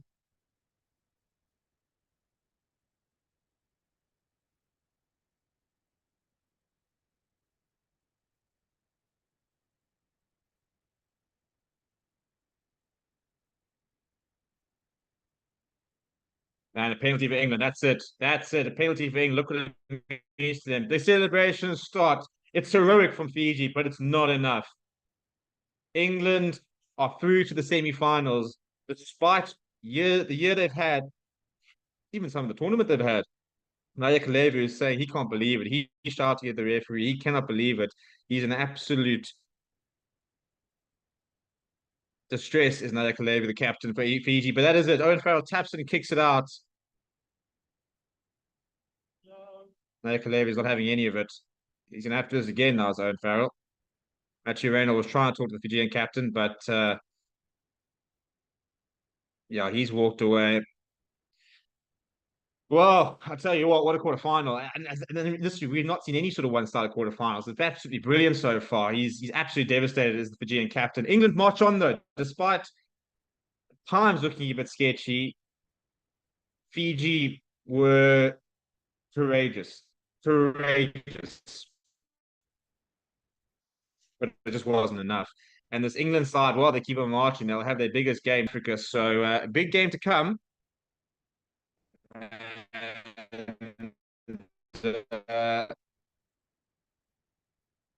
Yeah, I don't really see them doing it, to be honest. I think that there's a different. I think there's different levels at the moment between the top four sides, and I think that this England side are very much improving, but not quite there. People, thank you very much for joining me in the watch along. We'll see you guys later for SA versus France. This stream will direct you immediately there, so you don't have to do anything. Please do smash a like on the video. Please do subscribe. Let's see if we can get up to that 50,000 subscriber mark by this evening. We need less than 500 people, so hopefully we can do that. And I'll see you guys then.